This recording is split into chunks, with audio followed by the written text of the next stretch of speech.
good morning, afternoon, evening, day, night. Sorry, I was gonna say day, and then I realized that's not true for everyone.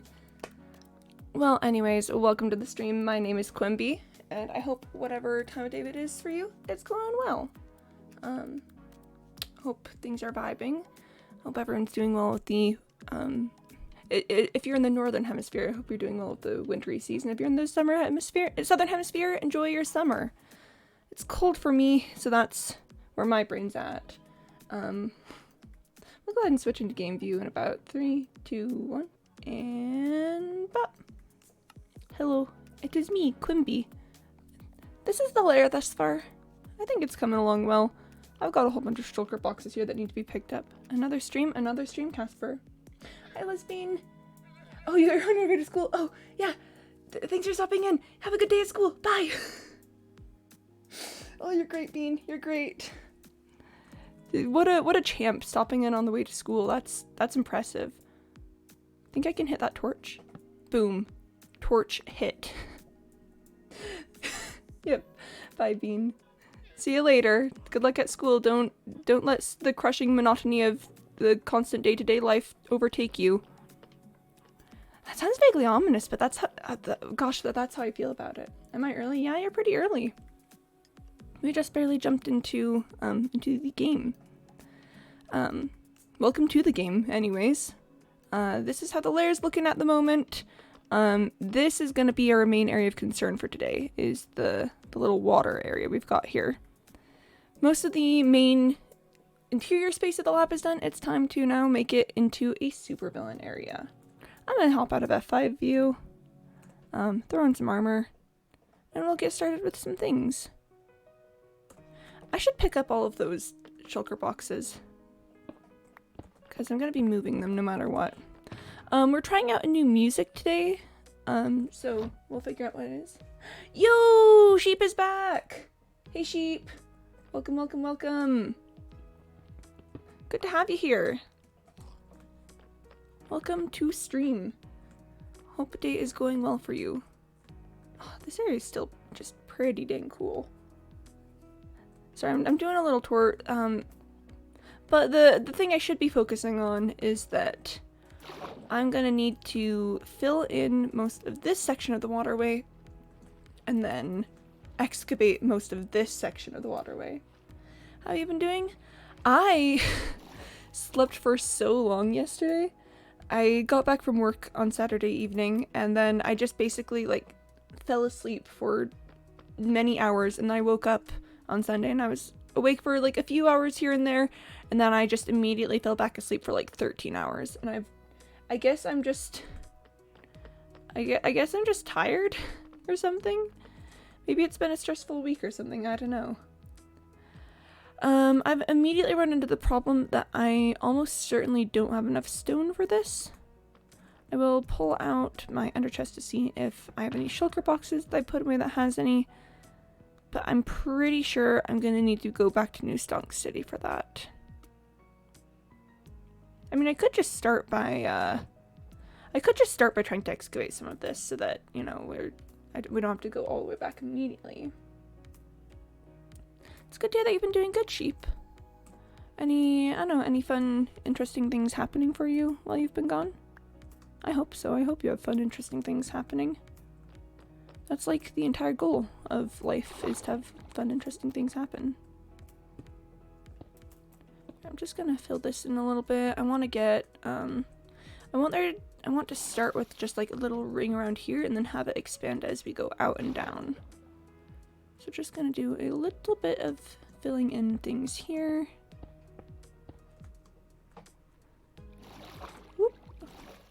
Alright, and I've never quite done something like this, so it's gonna be an absolute mess, but that's fine. Shadow Legends. It's about the Shadow Legends. You had work on Boxing Day. Oh, I've never celebrated Boxing Day, so I'm not sure what all is, but I assume it has something to do with boxing. Because the word boxing is in the title, and I would hope that that's, you know, indicative of something to do with the day. Is that true? Is that false? I don't anymore, I just got work. Ah. Work. The water systems are being disrupted here somewhere. Probably from me digging out the water. But it's making it more difficult to move around. Okay, that's better. This is going to be a constant battle of trying to keep the source blocks running because I want this entire area to be, you know, full of water. I don't want it to be anything too, I don't know, not water. I want water. Moral of the story, I want water. Boxing Day is when you get rid of all your boxes from Christmas. Oh! See, that's not something that I've ever experienced, so cool. What do you do with all the boxes? Do they just get, like, recycled, or do they get, like, moved somewhere to do something? Because I think it'd be cool if they were, like, turned into a massive box fort.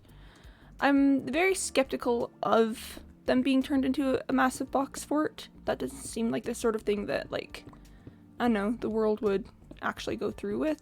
But, you know, I just love that. I love if there was a massive box fort. Yes, but if you're me, just burn them.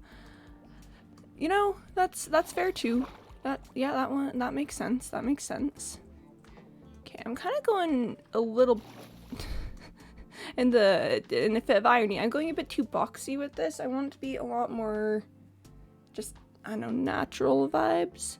But I'm not really sure how to do that at this point because I want this area to be very large. I need to just expand it. I don't know. Oh no. Oh no.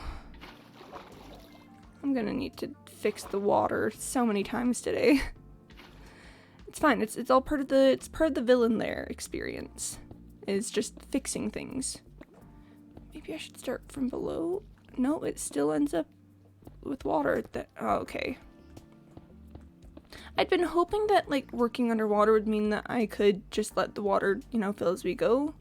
But apparently that's not gonna be the case. I'm gonna have to put in work and effort on this. It's fine. It's part of the villain lair experience. It'll help me in school someday or something. Eventually I'm gonna get a conduit down here, and that will help a lot with the breathing issues. I might get rid of this little lip of stone. Like, it's helpful for now to have a little break spot, but I think at the end I might take it away. So the plan for this is for me to just make a huge underwater space. Well, maybe not huge, but like a rather large underwater space. And then I can put in, what I wanted to do there was pick up some water. Thank you. Okay. Yeah, to make a large underwater space, and I'm going to put a conduit in it, and that's going to be like my evil lair invention, I guess, is the plan. Is that it's going to be like, oh no, what am I doing with this conduit? Who knows? Could be an evil doomsday device or something. You don't know. You don't know me. You don't know my life. You don't know my objective. My objective is to make a cool base, but you know, that's neither here nor there. Whose house? Maybe Jeffrey's house. I don't know. I don't know if Jeffrey would go for a villain base, but like I think it would be funny if he did. I think it'd be so funny if Jeffrey just, you know, decided to go from being like, you know, the Union master of New Stonk City to just absolutely like just evil lair. I think that would be silly. Burn the house, easy work. I mean, that does seem like it would, you know, make the process a bit more faster. I can for sure see that speeding up things. Maybe not the most advisable action, but I could see it speeding things up. Okay, it looks like we've got 2 spots that are being difficult. Nope. Not that. Yeah, that. Right there and right there. Okay, it looks like there's still another water spot right here in this corner. Can the water water simply not be like this? Hello? What, huh? When did I put that there? Was that just an accident? No. Can I? When did I do that? Okay, well, I gotta breathe. It's possible that Jeffrey's disciples or followers said it made it for him, and he's just like, oh, thanks. It's flowing water. I know it's, I mean, I know it's flowing water. I just need to find out where it's happening. Not right there.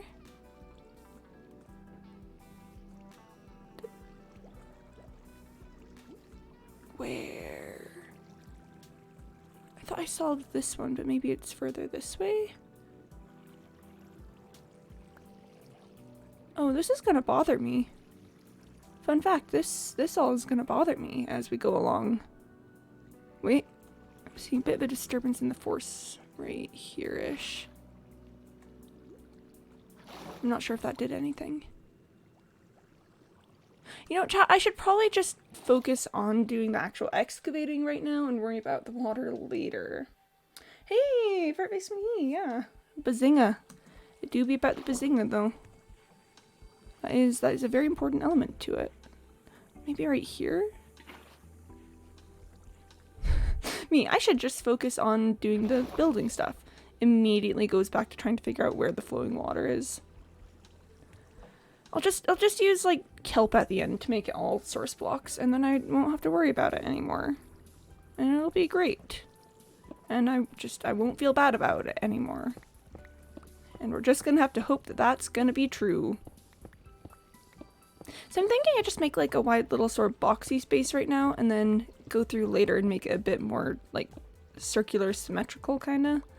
Cause I don't know, I'm not great at doing the whole texture thing, so may as well just do what I can, which is excavate big squares. It do be long since I last was singing. Yeah, it's been a hot second. How you been? Hope things have been going well for you. Hope it's been a good season. Maybe I should do less with the corners, because if I want the space to end up being more circular, and if I make the corners exaggerated as I go, then that's going to be rough to fill in later. And again, I'm running into that issue of trying to do a lot of work here in the here and now instead of later, but I think I will, I think I will get rid of some of the corners.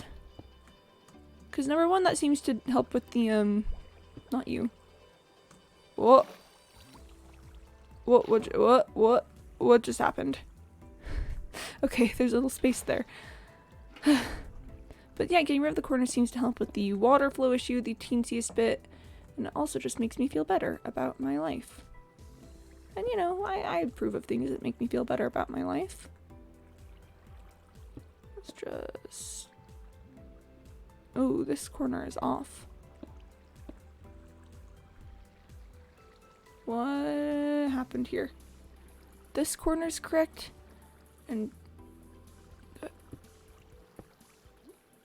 What just happened there? Is it wrong on one side or something? Like, all this is the same.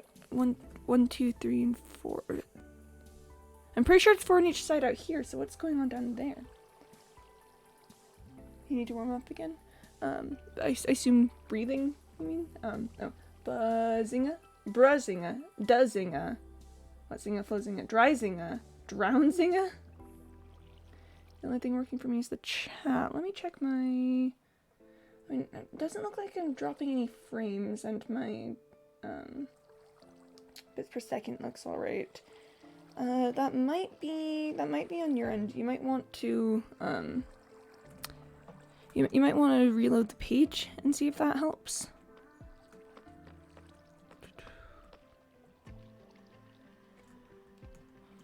Okay, so it looks like the problem should be down here somewhere.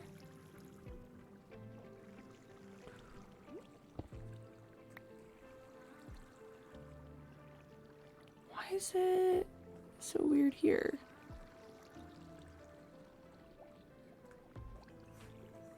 What? Like, literally just what happened here?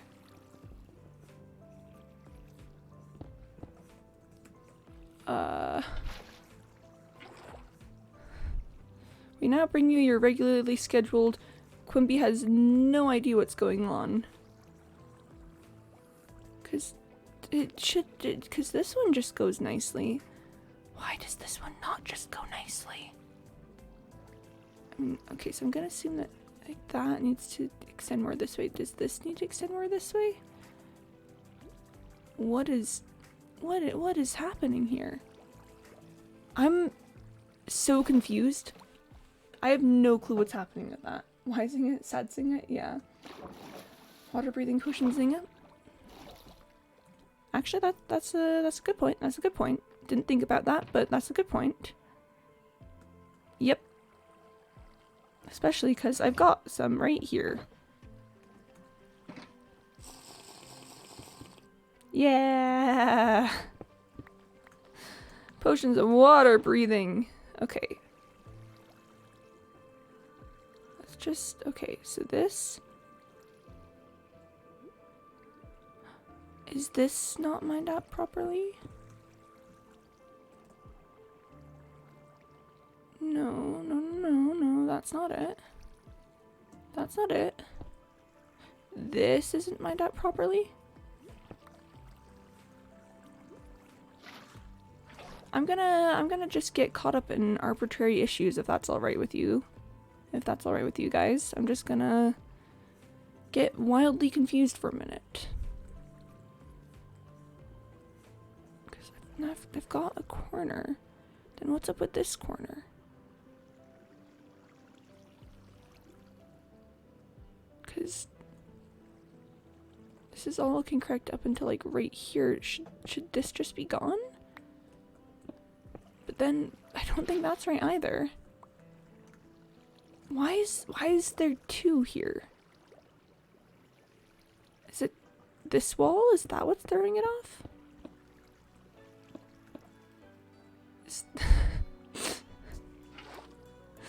Oh, I've never done this much work underwater, and I think it shows. Okay. That's looking better. We may have solved it. May have figured it out.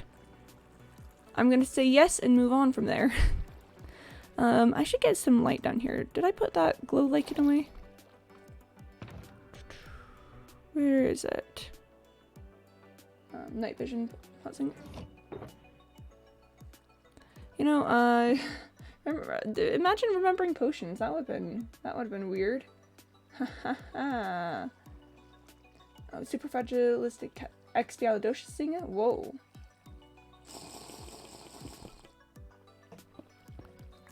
Hi guys, I'm a mess today. How about you?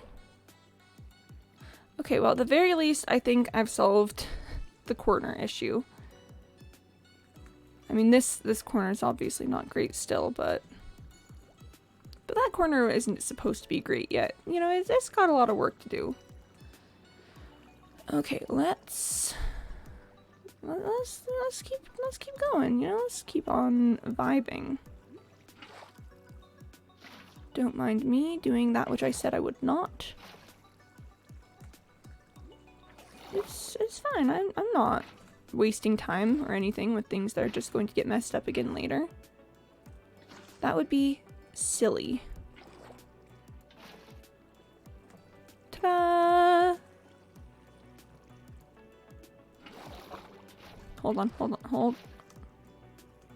No, I just need to keep going. Nope, just...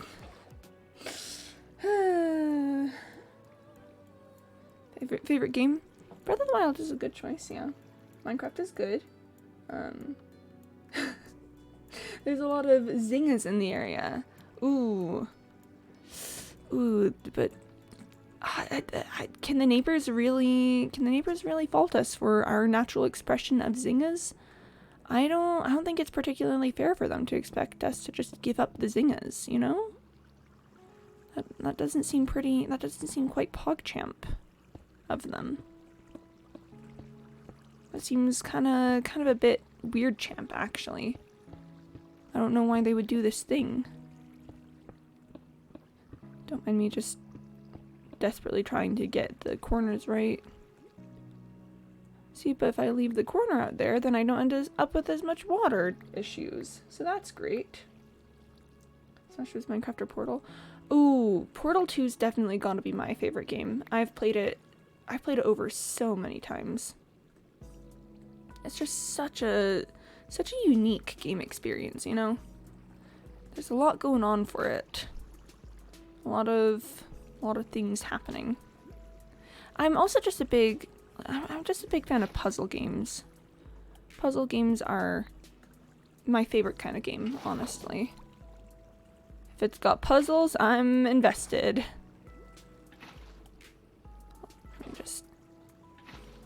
I'm just fixing some little things, you know, just some little moments. That's not good. That's not great. Underwater's gonna be the death of me someday, guys. I think Bazinga, it's because Zinga of Quimby Alert Zinga. Whoa. Lots of Zingas happening here. But yeah, no, I haven't played a ton of games in my life.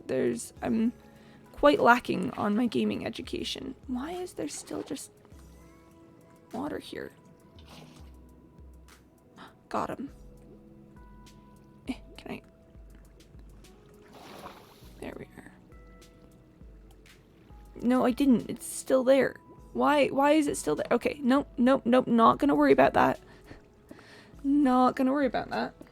Yeah, so I'm missing a lot in my gaming education, as it were. Just didn't play a lot of games, like, as a kid, so I'm very, very new to many things which are standard among the gaming world. My voice is a bit rough, so I'm gonna drink some water. Thanks, Zinga, for your help. Zinga will contact you if you need any further info, Zinga. Oof. Isn't this a monster game you like? Subnautica? Monster Quest? Wait. Because I like and have played Subnautica, which I guess technically counts as a monster game. I'm not sure if that's what you're thinking. Oh, Heroes of Might and Magic. Yes. Yes, so Heroes of Might and Magic is honestly like the main game I played in my youth, in my gamer youth.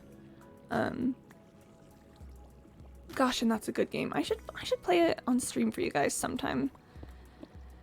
It's just such a classic. That game is, I think, getting on towards like 25 years old now. It's an old game, but it's still just very, very good. And it's got so much heart to it, you know? Heroes of Might and Magic 3 is great, but I'm a huge fan of Heroes of Might and Magic 2, actually. It's not played as much because the mechanics are a bit different, but you know, never played, but I've heard you talk about it before. Oh yeah, no, it's great. So, gosh, can I explain Heroes of Might and Magic without actually showing it? This isn't a, like, can I show the game? It's can I describe the game? Is the game describable? So basically you play as like the leader of a faction of like warriors, and there's like, oh, there goes my water breathing. Okay. And you have to like yeah, you basically have to just like conquer the world in most cases and build up your the town that gives you the resources to do it, and then fight other people who also want the resources. Kind of simple as far as like game objectives go, I think, but you know, it's chill. I think it's fun. The complex part gets when you have to balance the strategy of like what resources you focus on getting, how you're gonna build your army, like what creatures you want to use in it. And the battle tactics are really fun too. Ever played a game called Boomerang Foo? I haven't, but that sounds lovely. Variety Wednesday? Maybe for a Variety Wednesday someday. I'd love to hear more about Boomerang Foo, actually. That sounds incredible. That sounds really cool, actually. Okay, so my favorite games are Minecraft, World 2, Subnautica, Subnautica Below Zero, Fortnite, and Beat Saber. I've never played Beat Saber. Would you recommend it? I know you like you beat the saber, I guess, but that's about all that I know.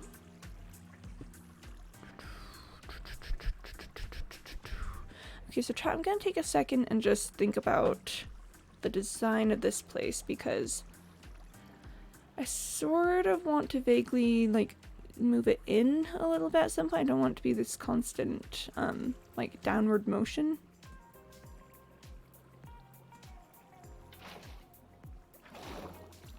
Don't mind me messing with water again. You need a VR. Yeah, and I know it's a VR game.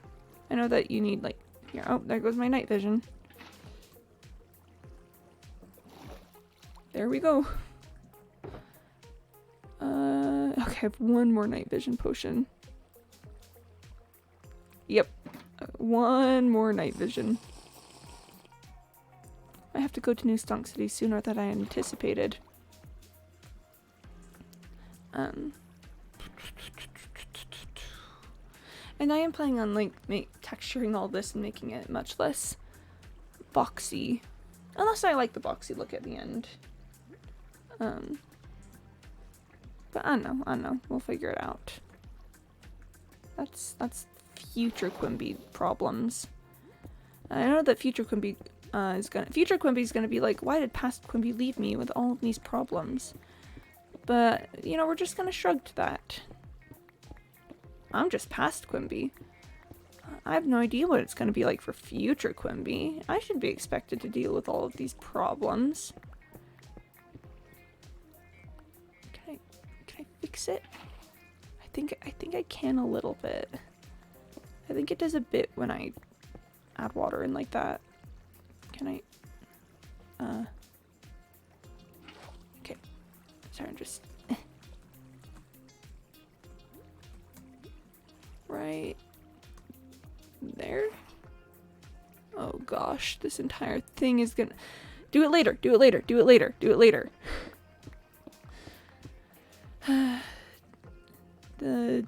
It's yep. This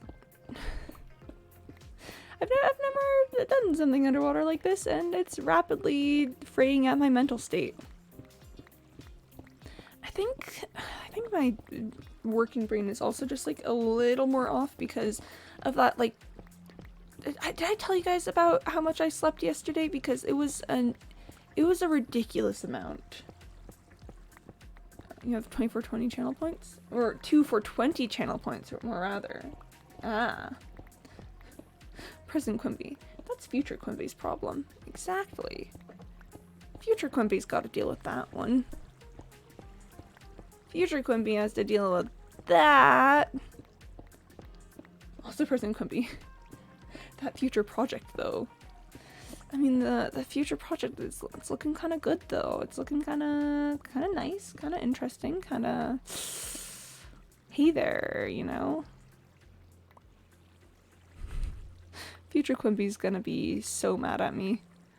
Future Quimby's gonna be like, why did I do this thing? Why did I not just like do it as I went? Why did I not just do this and that and that? And I'll just be like, well, it's kind of a rip that you expected that. It's fine. It's fine. It's fine. Don't worry about it. It's fine. No need to be concerned. No need to be concerned whatsoever. Why will it not?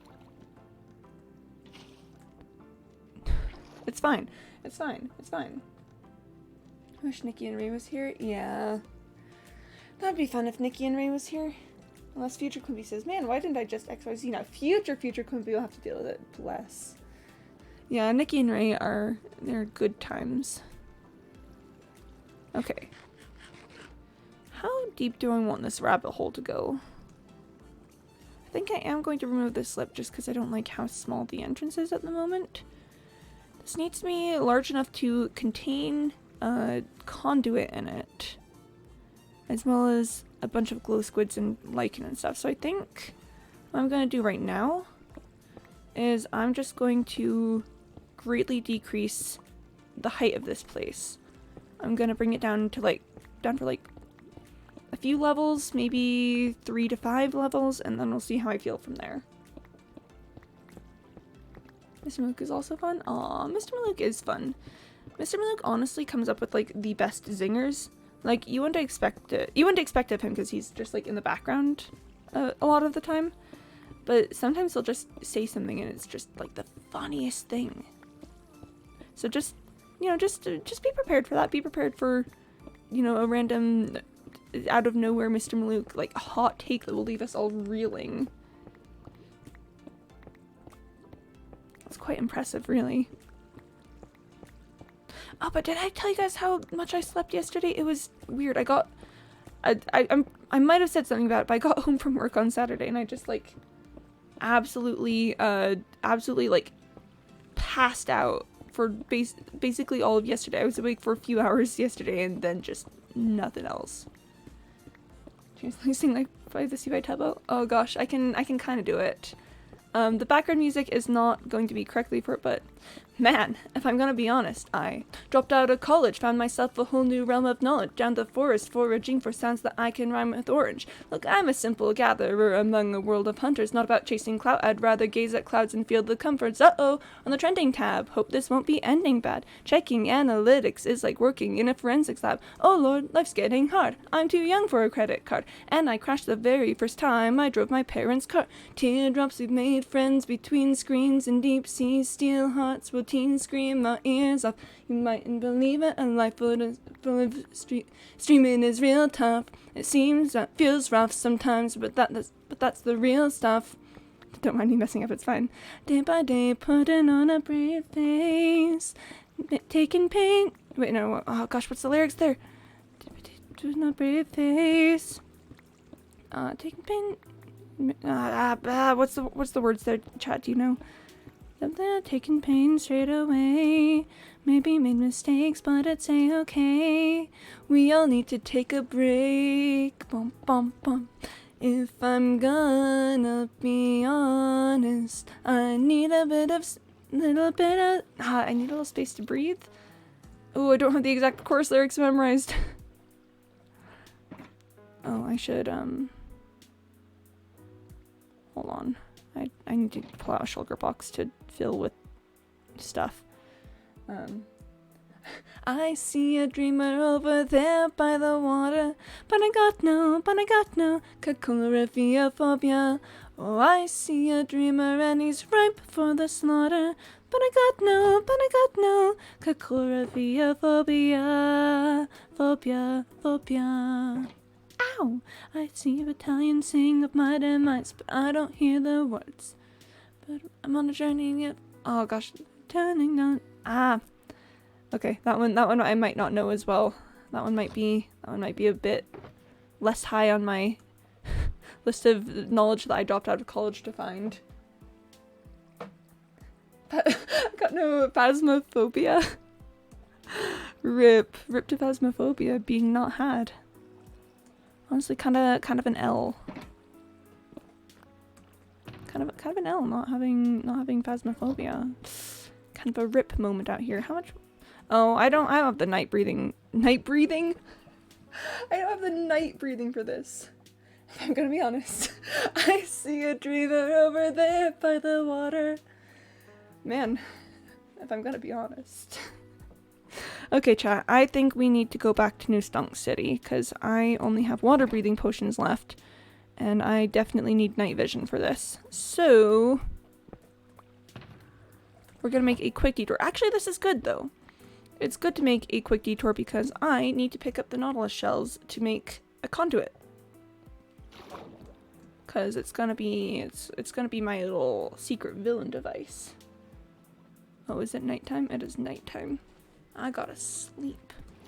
I gotta go to sleep. I gotta go to bed. I gotta get a little bit of shut-eye in.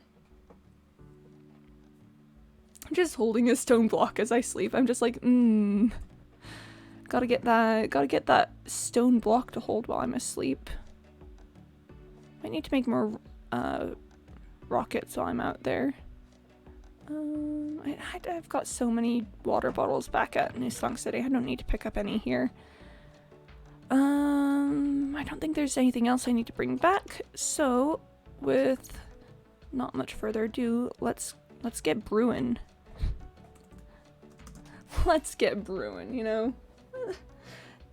I'm imagining just like let's get brewing. Whee!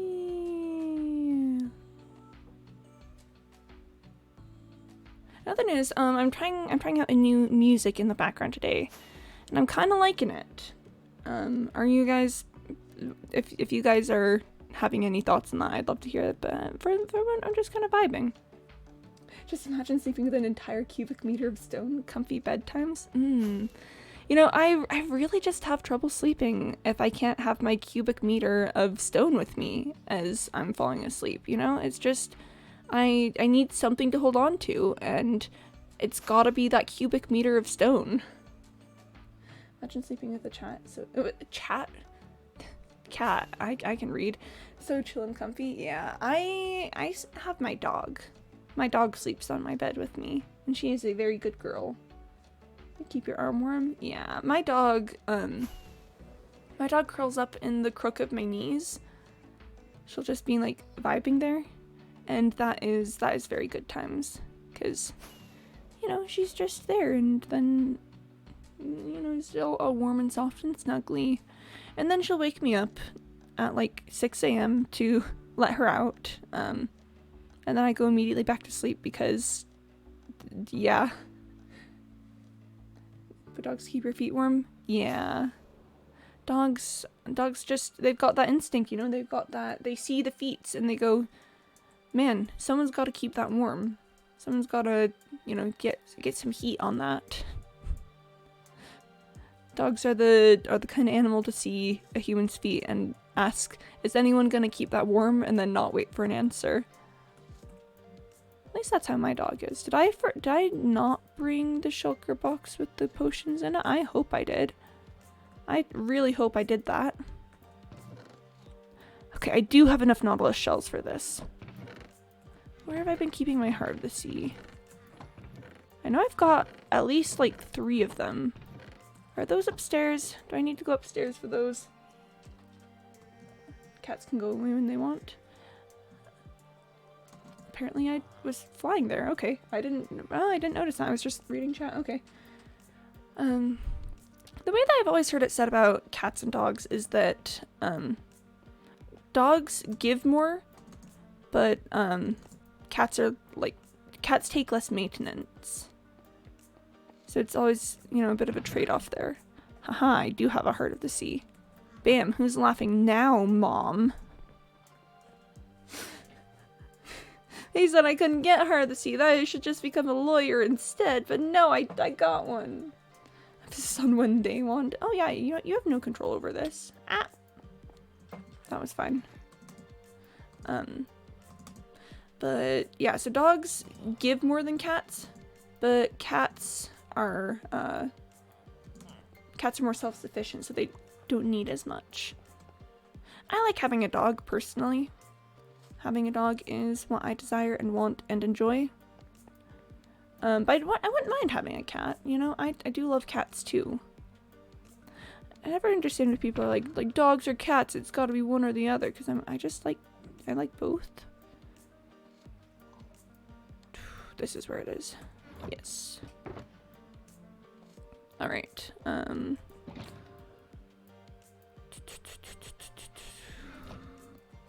I'm gonna do is I'm gonna put this box down and put these things in there to make a bit more space. And then we're gonna get brewing. I need to make more night vision than I do water breathing. So let's just get started on that. Gonna need this, that, this, and that. Alright. Dogs, most of the time. Many attentions. Go check Prickly. Oh, I will in a sec. Just gotta get some stuff brewing.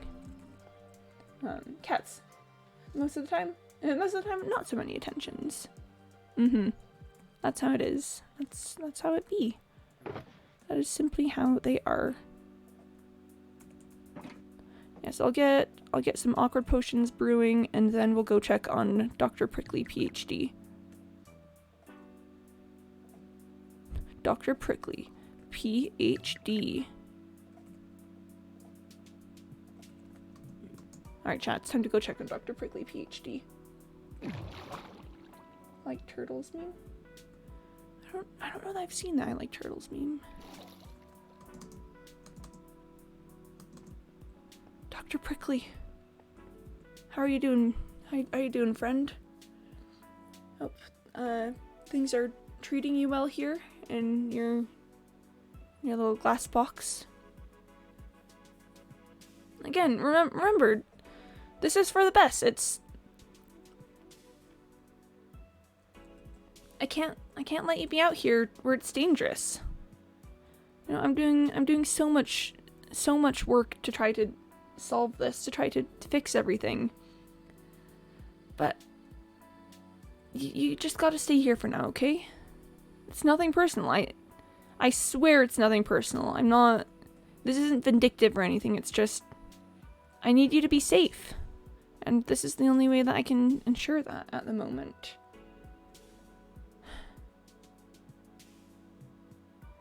I get it. Probably don't want to talk to me after I put you there, but... If it makes you feel any better, I've missed you. A lot. A probably, frankly, ridiculous amount. You know, it was you and I for such a long time. Feels weird to not be that way anymore. But, you know, looks like you're doing well down here. Looks like you're, you know, escaping the worst of everything that's happening outside, and that's honestly all I really need. See you later, buddy. Dr. Prickly. That really is what Dr. Prickly says, huh? Other news, I love how the mushrooms have been spreading out here. It's honestly delightful. I kind of want to add more in just so that we'll get more mushroom spread. Okay, but for the moment, I gotta get potion brewing. You know, gotta work on that villain lair. Gotta get that villain lair running.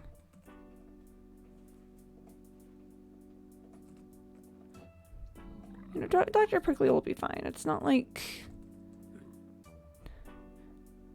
Wait. This one. That was weird. Yeah, I mean, Dr. Prickly will be okay. Dr. Prickly, how is the analysis of different biomes?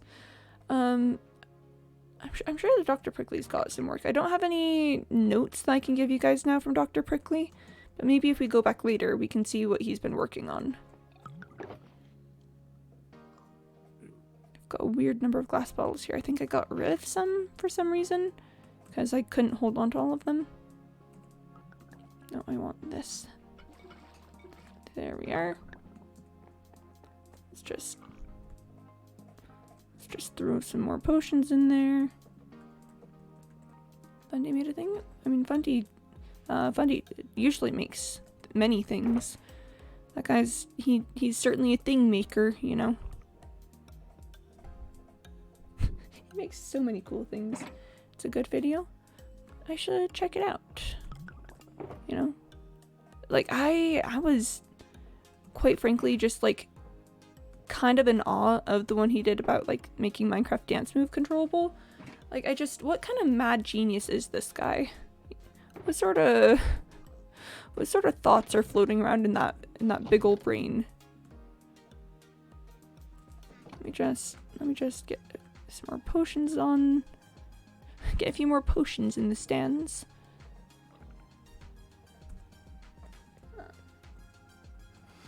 Oh, made dress Fundy. Oh, that was a good moment. That was that was certainly a time, huh? Okay, how many potions can I hold?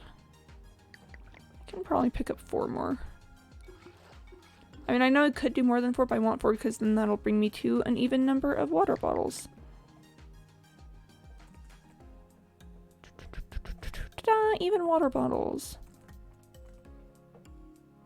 Alright, you're gonna need that. What have we got here? Awkward potions. My favorite Monday video still has to be the date wedding with Dream. Oh, that one was absolutely phenomenal. That one was just good top tier moments. Alright, let's get another one of these. I think I'm just 1 behind on those. So this should bring me up to date with that. And then I've got room for 9 more. I might not go for 9 more though. I might just go for 6 more. Just to make it a bit easier. Then, well, you know, while I've got some time and space, let me just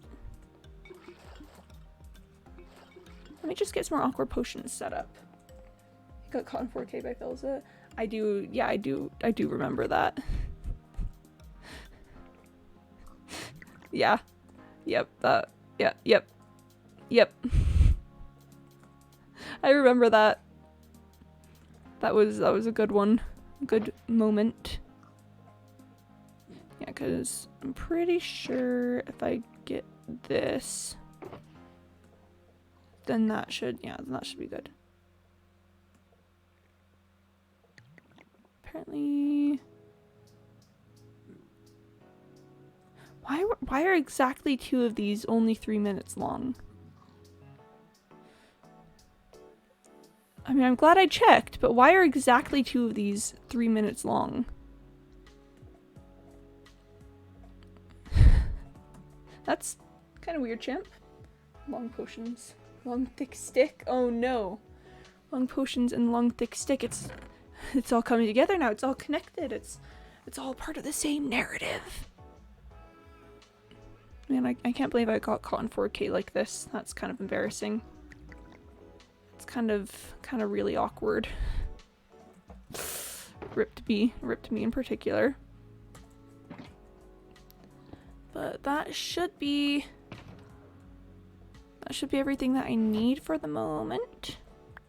I'm gonna hope that that's everything I need for the moment. You know what I'm gonna do? I'm just gonna bring some bone meal with me so that I can get more, and it's night. The true lab experience. I sure do love that lab experience of coming out to realize that it's nighttime. Yellow sticks. Yeah, I did have many yellow sticks in that chest. That is very true. Very, very true. So true, actually. Alright, let me go deal with all those husks. Probably not the best to have them wandering about the village. I swear that Iron Golem was going for me for a second. But it's fine. It's fine. Okay, then I could have sworn there were a ton of husks around here. Maybe that Iron Golem got them? Maybe they despawned or something? I don't know. Oh, I'm gonna sneeze. Sneeze completed. Good dreams think came out enough. Interesting choice of dreams. I love how I said that as if you can choose dreams. It's like, yes, hold on. This is not part of my current project, but the copper. The copper, it is fully oxidized, which means I can put out to help other copper oxidize. This one over here needs some help. Because copper oxidizes better when it has more oxidized copper around it. So if I just, put some more oxidized copper nearby, then that should help with my oxidizing copper rates. I'm a mad genius. God bless you, thank you. Appreciate that. Look at this guy wondering what a spider is. Look at that guy just being so curious about a spider. Man, that guy really said, huh, I wonder what this thing is. Oh, good for you, villager. Mayor, it's not what it looks like. I've never seen this spider in my life. Do you think there's something going on that villager has been meaning to tell me? Excuse me, pardon. I would like to bring these bones with me so that I can make bone meal when the time comes. When the time comes, I said that so ominously. Have I been putting... I don't think I've been putting... Oh wait, I had more blocks of copper here that I could have put out to oxidize. Hold on, I gotta... Really not in the ceiling corner of your house. You would think that that's where, that's where they would be, but you would be wrong about that, actually. Let's see, where... This one probably doesn't need a fully oxidized copper block.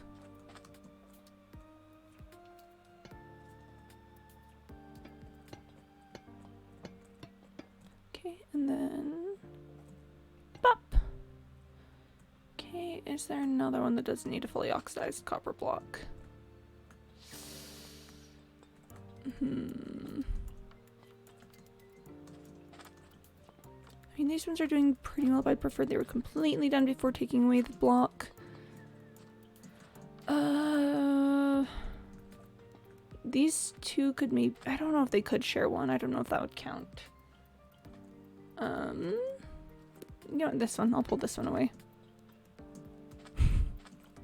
I love that I've just got like a copper oxidizing farm out here. It's just, you know... This is simply where the copper oxidizes. Okay. There we are. And I'm supposed to be getting back to the lair. That's a bit awkward. I probably don't need to make more fireworks at this point in time. I'll probably be fine. So let's just head right on back out. Same time tomorrow. I gotta go, Mayor. Rip to that villager and their secret love life with the spider. Whoosh. Whoosh. That is what happens there. We simply go whoosh. But not r/whoosh. It's just simply, we simply go, you know? We go across. Across and over and along. Whee! I picked up the shulker box with all the potions, right? I'm like 90% certain that I did. But at the same time, I don't know if I did or didn't. Because I'm bad at remembering things. I'm pretty sure I did. I'm very, very certain that I did. I'm like so positive that I did that I'm not even gonna turn back to check or land on the ground to check if I did. Under the sea, bum bum bum bum. Under the sea, bum bum bum. Life is much better down where it's wetter. Take it from me. Oh, what's the next line? Up in the sun, they work all day. Down here we get to play. I don't know. Ba ba ba ba da ba da da da da. Under the sea, ba dum ba dum bum. I know a better version. Under the tree. Because that is a very good version. That version does kind of pop off, though. Does kind of go. Under the sheets. Okay. Alright. I assume you sleep? No, no. I think it's much better if you're simply asleep under the sheets. Because you just sleep.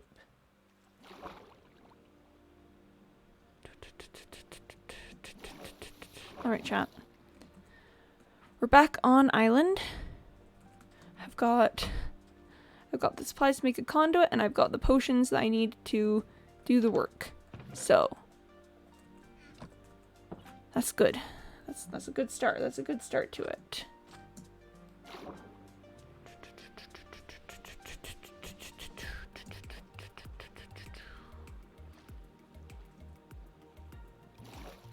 Alright. Here we are, chat. That one block that's been floating here all this time just to despawn when I come back in. Chef's kiss. Actually, I'll do night vision. I like doing night vision first, so then I can tell if my water breathing is going out. Okay.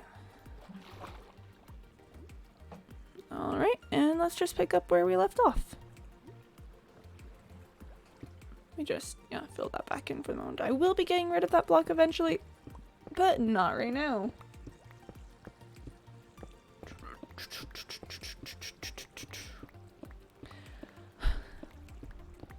What are you guys, what are everyone's thoughts on smoothies? Cause I like homemade smoothies, but I'm not a super huge fan of like commercially made smoothies, you know? Because the homemade smoothies I use tend to have like a higher yogurt content, and also just like more like frozen fruit content. Whereas I found that like a lot of commercial smoothies tend to be they're a lot thinner than I like them to be. Frog pog. Frog very pog. Frog is pog, in fact. I have stone in my offhand. Why did I switch to the stone box to do that? That was weird. Kind of weird, champ, actually. How would I do this thing? Yeah, no, I just... Ah! Commercial smoothies bad. Homemade smoothies good. Ah! I picked up cobblestone. No. This is going to mess up my entire storage system. No. I mean, it's fine. It's fine. Haha, nothing to worry about here. Nope, no worries whatsoever. Absolutely none. No concerns at all. Can I? There we go. Whee. Listen, chat, I'm just a resource gremlin. You can't blame me for getting the resources. It's in my nature. Have you guys heard that? Have you heard that old, like, what is it? Is it like a fairy tale or like a fable? I think it's a fable about the camel and the scorpion. Turtle is ocean, ocean is plastic soup is turtle, kill turtle is no more turtle. Man, what a succinct explanation of the tragedy of turtle death. Very, very true, actually. I think this line of blocks here is supposed to be the corner of this edge of the room. Like, I know that this side doesn't have an official corner, but I think it's supposed to be there. I'm like 90% certain it's supposed to be there. So you say frog. Oh, there it comes. I was expecting it. The words frogs have been uttered, which means it's time to get some frogs. Alright, so Mr. Malik has redeemed the channel points reward. Bring frogs. So let me go ahead and pull that up for y'all. Alright. Frogs are brought to you today by... There you are, Mr. Malouk. Let me just center that a bit more. And... Frogs. Frogs. They're just good frogs. They're good frogs, Brent. They're just buddies. They're just pals. They're just vibing. Look at them go. frog pog. Frogberry pog. Frogs. Wait, where's rock frog? I want rock frog. Rock frog. Come on. Let's go rock frog. Oh, and that's the frog that ends the slideshow. They're good frogs, Your Honor. Alright, well maybe rock frog will show up next time. Thanks much for the frogs, Mr. Mook. That was great. Alright. Frogs are good. Does frog make a frog jump? I don't think I can make a frog jump at this moment in time, considering that, you know, I don't have frogs right in front of me. But maybe in the future I will encounter a frog and I will say, jump frog, jump. The frog will go. I'm sure that's gonna bother me at some point, but that's fine. You know what I should do with all the stone that I've got? I should fill in that area over there, because that's not gonna be part of the, it's not gonna be part of the conduit area. Chat, we need a name for this area. Because I want it to be something appropriately like evil lair sounding. Because you know, this is where the conduit is gonna be. This is gonna be like, should we call it like the doomsday, the doomsday pit? And I know the conduit can't actually destroy the world, but does like the spy that's gonna try to sneak his way in here know that? We're going for, you know, we're embracing the Bond villain vibes. Something in nature. Oh, bye Casper. Thanks for stopping by. Yeah, something in nature, I think, might work. Because yes, we're going for Bond villain, but Dr. Doofenshmirtz does hold a dear place in my heart. Especially when it comes to doomsday devices. The water breathinator. Should it be the water breathinator? Because it could be the water breathinator. And it, oh, but does that sound ominous enough that a spy breaking in would think that I'm trying to destroy the world? Because that's the #1 goal, is to get that, aha! You thought you could stop me? Well, watch as I unveil my, you know, innator. There keep being blocks. I keep thinking I got all the blocks, and then I did not get all the blocks. I'm tentatively going to say I got most of the blocks. Hey, Vampire King. Hello, hello. How you doing today? I'm doing pretty swag, pretty poggers, pretty alright. I am, doing stuff underwater, which is not something I'm super used to, but it's working out, so, you know, doing as well as can be expected. How are you doing today? You could do an intimidating word too, like the ocean chrysalis. Ooh, that does sound kind of fun though, the ocean chrysalis. So then people think it's like the egg of some massive underwater creature or something. I kind of vibe with that. That's kind of cool. That's kind of exciting. So, Vampire King, basically what I'm doing right now is I'm building a villain lair because I found a cool, like, underwater grotto area that kind of reminds me of, I don't know, it gives me such spy movie vibes.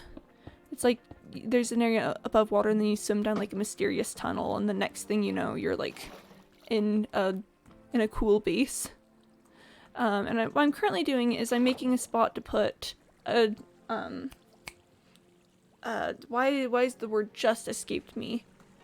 The, conduit. But it's gonna be designed to look like an evil lair kind of thing.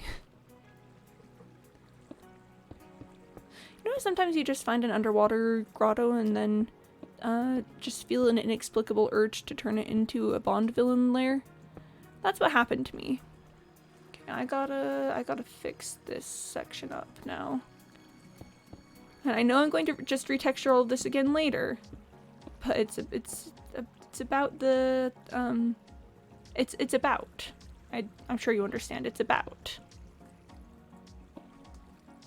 It's simply about.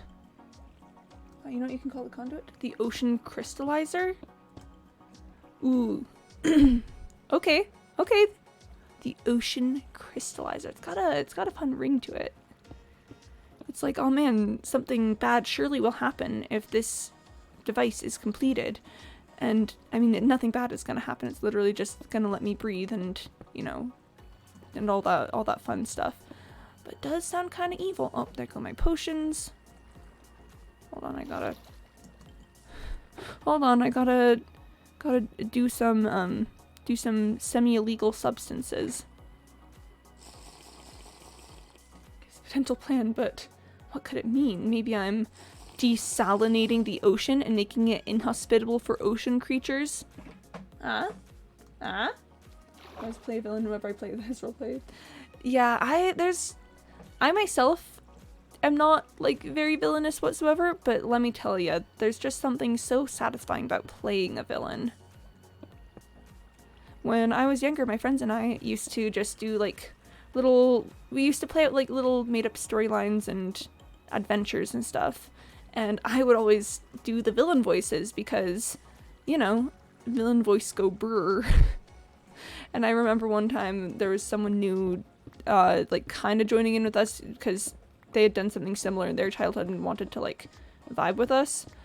And I did a, like, villain voice section. They were like, oh, my friends were like, yeah, like, Quimpy gets super into it. I was like lying on the floor dramatically because, like, something super intense had just happened. I'm in the Slytherin house, so I'm born to be a villain. Hey, Slytherins, let's go. I personally am a Slytherin. I think people usually think I'm like a Hufflepuff, but I am 100% a Slytherin. Like, there's not even a doubt. I'm nice, sure, but I'm merciless. If it comes to, like, a competition or something, I will just do whatever it takes to succeed. It's funny because I can see being a Slytherin. Yo, that's good. Many times people are like, what, Slytherin? But it's, like, very much me. I'm Slytherin. So that's good. That's great. I guess I haven't really had the chance to show a ton of my ruthlessness on stream, because I know it's usually just me, like, vibing with you guys. But if I'm ever in a competitive situation, ruthlessly competitive and determined to win, yeah, that's me. Waves and probably Ravenclaw. Oh, that's fine, Mr. Malouk. Listen, I may be a loud and proud Slytherin, but I'm not, like, I don't know, angry about the other houses or whatever. Like, I don't know, it's just good vibes. One important part of ambition that I feel like kind of gets misrepresented in the books with the Slytherins is that, you know, it takes all kinds of people to do things. Like, you can't just have all Slytherins doing stuff or else the plan wouldn't work. Like, you gotta have other people involved. Yeah, we can join forces, exactly. I didn't make more food when I was in New Stonk City, and I should have done that. So that's a little bit awkward. Alright, I think that's pretty good on this section of the walls. Okay, it's bothering me, so I'm just gonna take a second and replace all of the non-stone blocks. It's just bothering me a little bit, that's all. Just a little bit. I mean, look, it's throwing off the whole vibe in here, and we can't have any vibes thrown off. So well together. I think my best friend is a Slytherin, so it works out. I mean, hey. I honestly think that the best combo is Slytherin and Hufflepuff, but Slytherin and Ravenclaw goes hard, you know? I mean, honestly, the best combination is probably, like, people from all four houses who can stand each other working together. Like, I know that there's usually, like, stereotypically a tendency for, like, Slytherins and Gryffindors to butt heads, but I think that they can work out well together as long as they, I don't know, as long as they communicate well and, take conscious steps and effort to make things work out. You're talking about villain voices, and you can do a really good one. Oh, nice. I don't know if I could do a good villain voice at the moment because I kind of got to get in character for it. But there have been some pretty intense villain voice moments on Mayor's Paradise. There's just, I think the stream where I fought the dragon and then killed Sir Piggington was a pretty good villain voice moment. There was definitely some more intense character moments there. Rip Sir Piggington. Yeah. That man got killed and eaten by the mayor. kind of an L, honestly. Except he's kind of scum some mixed feelings. Yeah. And I mean, that's really what I endeavor to provide, is just mixed feelings on literally all of the characters. You know, we love a good morally gray narrative. Family Legacy was just good, you know, sad to see how it ended. I mean, it's a question of how good his Family Legacy really was, because the Piggingtons definitely maintained a lot of stability for the people of New Stonk City, but that came at the price of progress for the town. So would they have been able to survive the switch to industrialism without someone who's more willing to, like, take risks and change things up? And to bring your death, destroy worlds, I'm the evil, you are the good, but the difference is you will never beat me. Oh, that's good. That's a fun little villain monologue moment. Should I have read that in a more evil voice? I kind of read it in just sort of a oh wow voice, but I could read that more intense. I don't know, it would probably be a bit cheesy because I'm not like prepared for it, but I could do my best. His speech to text, I was doing it in my evil voice. I could attempt to switch out of chill conversationalist voice and do a bit of an evil voice, but no promises.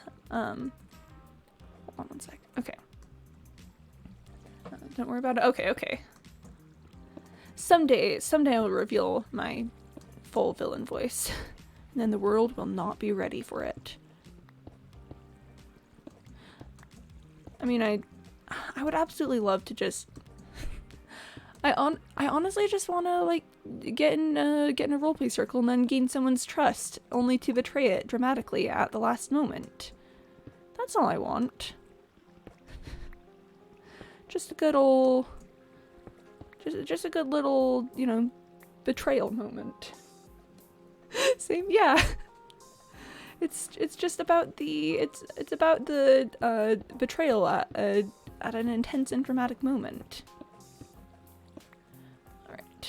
Okay, so that makes me feel better, actually. I can view the walls, but I mean, there's still that section, but I'm working on this. I'll have to go up for breathing at some point. Okay, I'll go up. I'll go up, I'll get some supplies, and then consider the next step in the plan of what comes next. I'm gonna need to empty my inventory soon, but that's fine. Let's just pop. Okay, so I want this to be much wider, actually, is the vibe that I'm feeling. Because I could put a conduit in here, but I want to have more space to swim around. Why don't I'm gonna try carving out the walls a little bit. You know, just like these sections here. Cursed dirt. Dirt just be like that. Yeah, so it's like in person, I myself am a fairly, like, I don't know, kind and... I'd call myself a fairly good person. But then just, like, whenever the roleplay hits, I'm just, like, immediately looking for the best way that I can, like, betray someone's trust or, like, ruin their life or something. Maybe I've just got some evil tendencies that I don't indulge in because I feel like it would be wrong to, I guess. And the only way I can get those out is through roleplay. Oh. Are none of these source blocks? one sec. Let me just... I know a way I can pretty easily maybe solve this. Okay, let's just... Yeah, I've got some kelp here that I can try to use to even things out. Let's see if we can't get... Let's see if we can't get some source blocks in here.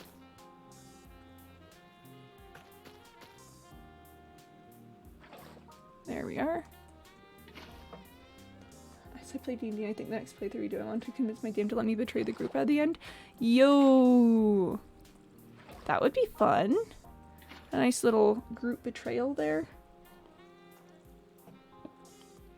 Shut up, stone. Let's see what happens if I don't have the stone in my offhand. Okay, I've got water up there, but not really a ton down here. So it looks like I am maybe messing a bit much with the source blocks. Good to know. What happens if I just... Okay. There's a lot of water here. This is gonna be rough. I'm trying to find another group to play, but there's no one that wants to play or I know that plays. That's the thing with D&D, is that I feel like everyone's always kind of between groups, or either that or has like a super dedicated group, and it's hard to find a balance between that. Because sometimes it feels like you're just joining so many groups that you don't know what to do with, but then sometimes there's just nothing going on. You place them on top. I don't think you can place kelp up here. Oh, did you mean I have to do it like that? I probably do, huh? Yep, you were right. Top of the kelp to extend them, yep.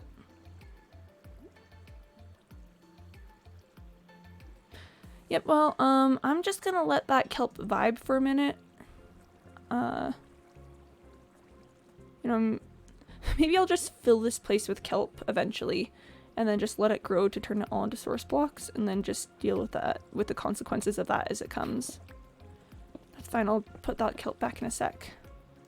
See? Ta-da! No problems here. No problems here whatsoever. What if I just dig this out and then I leave the kelp here to maybe help with the source blocks as it happens? Let's try it. Let's see how that'll go. I'm not sure exactly the effect that'll have, but it looks like the water is, where the kelp is growing, the water is doing better. Okay, where do I need to stop? Okay, let's just finish that out preemptively. Oh, I was going all the way up to the top, but I did not want to do that.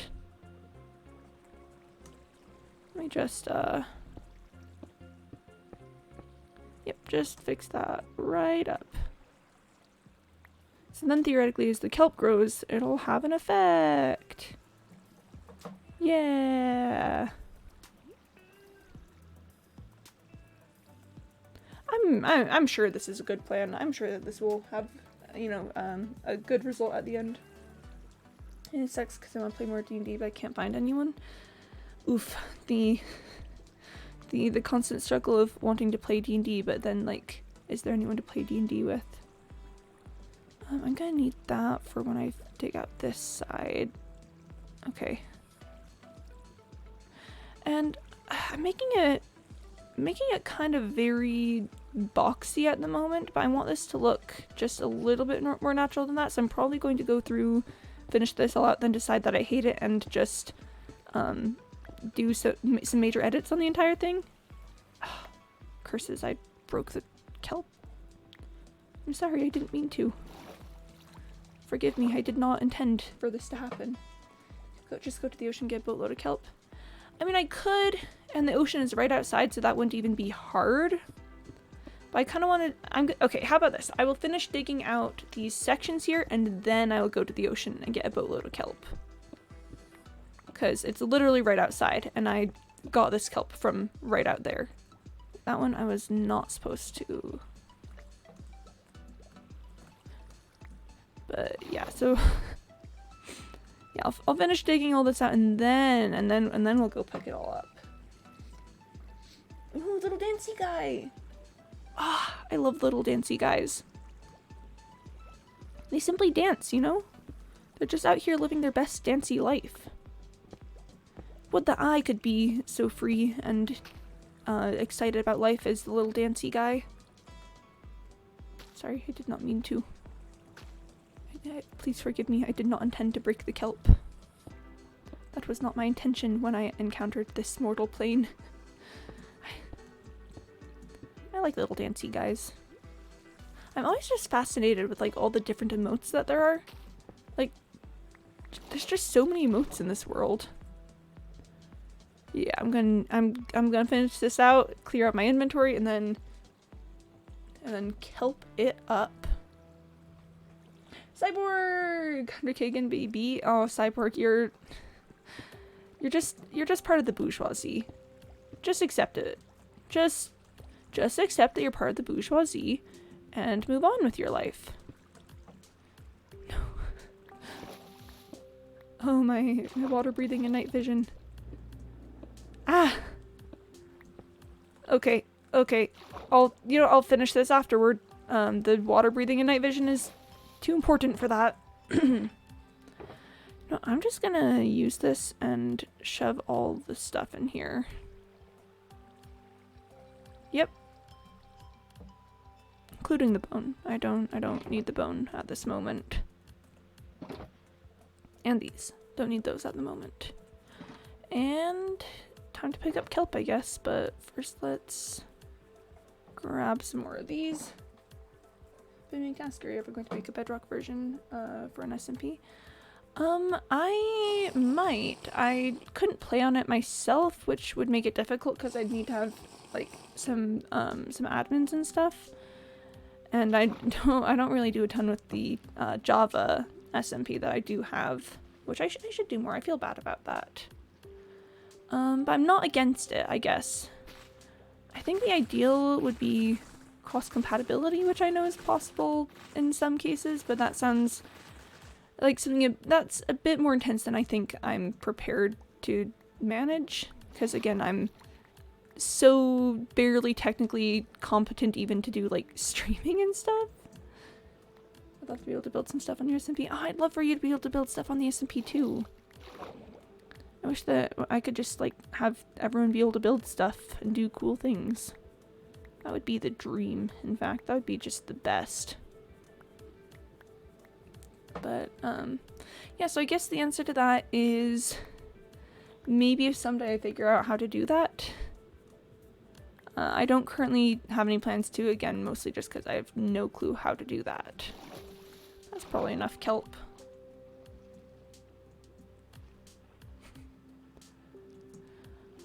I do wish that I knew how to figure out more about how to work with servers and stuff, because that's just straight up knowledge that I am severely lacking in. And I feel bad about that, but I don't know how to learn more about it. I don't know if there's like classes where they teach you or whatever, or just things, I don't know. Can I okay, I don't think I can bring that one taller yet.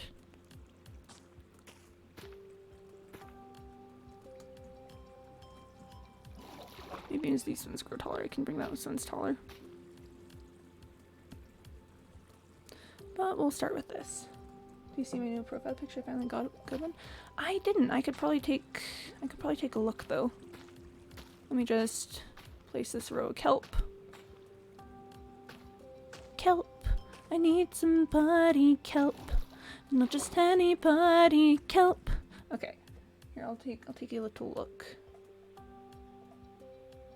Hold on. Give me just a sec. I gotta find it.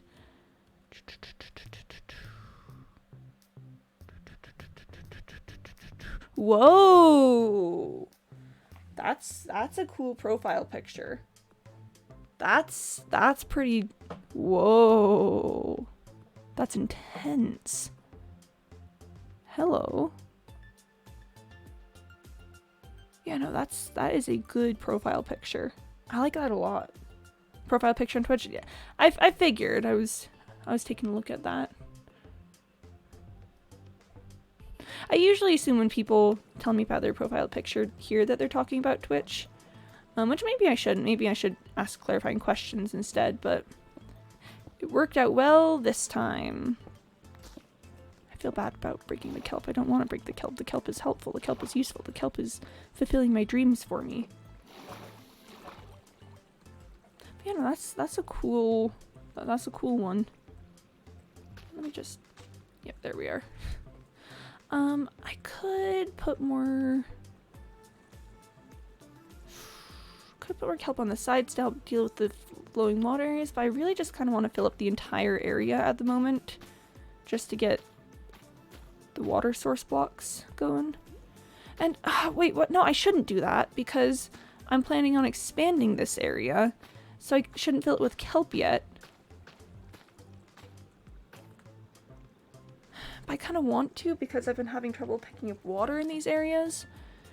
And I'm not a huge fan of that, so I'd love if it was just simply not that way. Oh, the kelp is helpful, the kelp is useful, I must have the kelp. I'm certainly feeling some stuff today, Mr. Malik. I'm doing okay. I just I'm very indecisive normally. But then when you get something interesting and satisfying like placing kelp, but then placing kelp probably isn't the most helpful thing to do at the moment. It's like, wait. But at the same time, this is kind of satisfying, you know? It's not being super helpful to the project that I'm working on, but dang if it's not really interesting to do. So we just place the kelp, you know? The kelp simply gets placed. And yes, I'll probably have to break all of this later when I actually expand the place, but for right now it's kind of fun. And I'm just gonna go with it. I'm just gonna place the kelp, you know. I'm just gonna... That's a future Quimby problem to deal with. And you know how we feel about future Quimby. Future Quimby can just do all the work, all the things that past Quimby didn't do or clean up the things that past Quimby did do, so I see no reason not to just cover this entire floor with kelp. No reason whatsoever. That'd be kind of silly, actually, if I didn't just cover the floor with kelp for no particular reason whatsoever. I mean, look at it. Look at that. The entire floor is now filled with kelp. It's kind of interesting. It's kind of cool. Kind of fun to think about. Okay, now I will do the actually useful thing and get rid of the flowing water right here. Ta-da! I'm doing useful stuff. That's clearly not being compounded by much less useful things, but you know, it's fine. It's chill. It'll help me in school someday or something, I guess.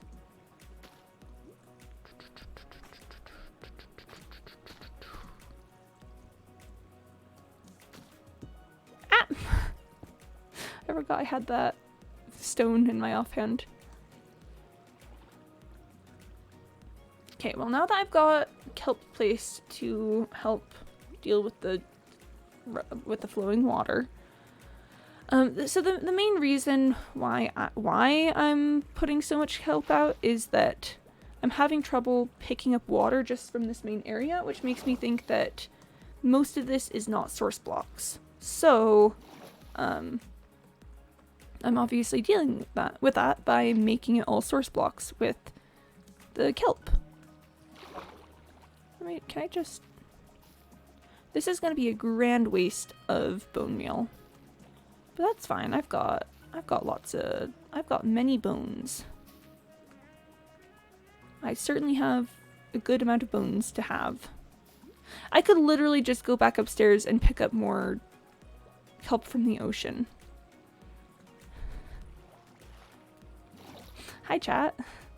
How you doing today? How are you feeling? Because I'm feeling. I'm sure feeling. I think my brain is off because of that aforementioned like weirdly intense amount of sleep that I got last night. So let's just take a bit of a day to not be productive and just, I don't know, do stuff with kelp. I mean, it's not like the project's gonna be too hurt too. It's not like the project's gonna be hurt too badly with just, you know, a little bit of fun times with the kelp. Besides, it's exciting. I like kelp. Chat, maybe someday I'll fulfill my dreams of creating a building entirely out of dried kelp blocks. And this could help with that, because if I have like an ungodly amount of kelp from filling the entire chamber with it, then I can just, you know, burn all that kelp, turn it into dried kelp, and then like make blocks out of it, and I can build with it. It's just an interesting block. It's unique. It's got those little like, it's got the little present lines around it, which I don't think those are used enough. It's such an interesting construction, and you make no sound on it.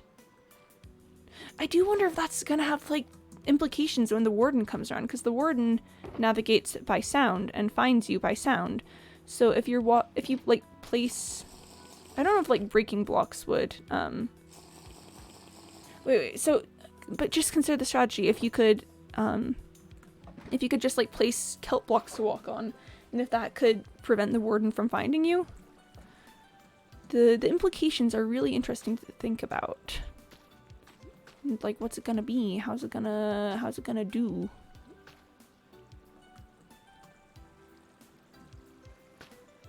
I don't know, I think it would be so funny if you could just avoid the warden by by simply walking on kelp. I think that would be absolutely hilarious. Okay, so then we've got a lot of kelp out here. What if I just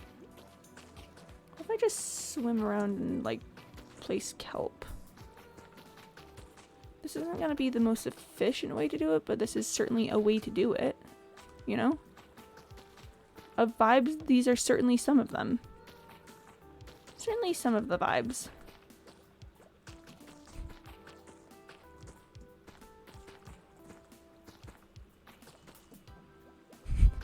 Don't mind me just filling this entire location with kelp. It's nothing to be concerned about. This is totally fine and normal.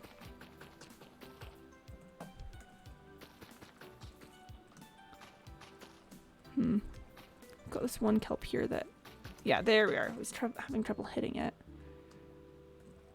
And the plus side of this should be that I should be able to pick water up more easily. Yep. See, I couldn't do that earlier, but now I can do that. Okay, is there a way to fix this? Because there's this the tiniest little bit of an air pocket out here. And I'm not sure if that's a bug or a feature, you know? Is that something that just naturally happens, or is that, like, is that something wrong? Should I be able to solve that? And I don't know.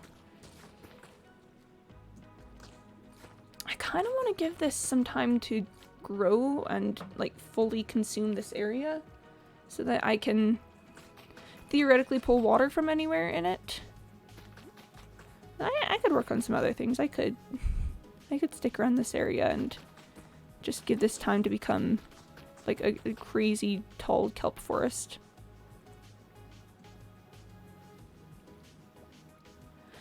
Yeah, I'll give it some time. I'll find something else. I'm not even done with this area is the best part.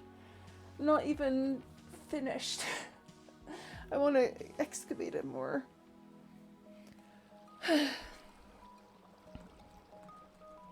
It's fine.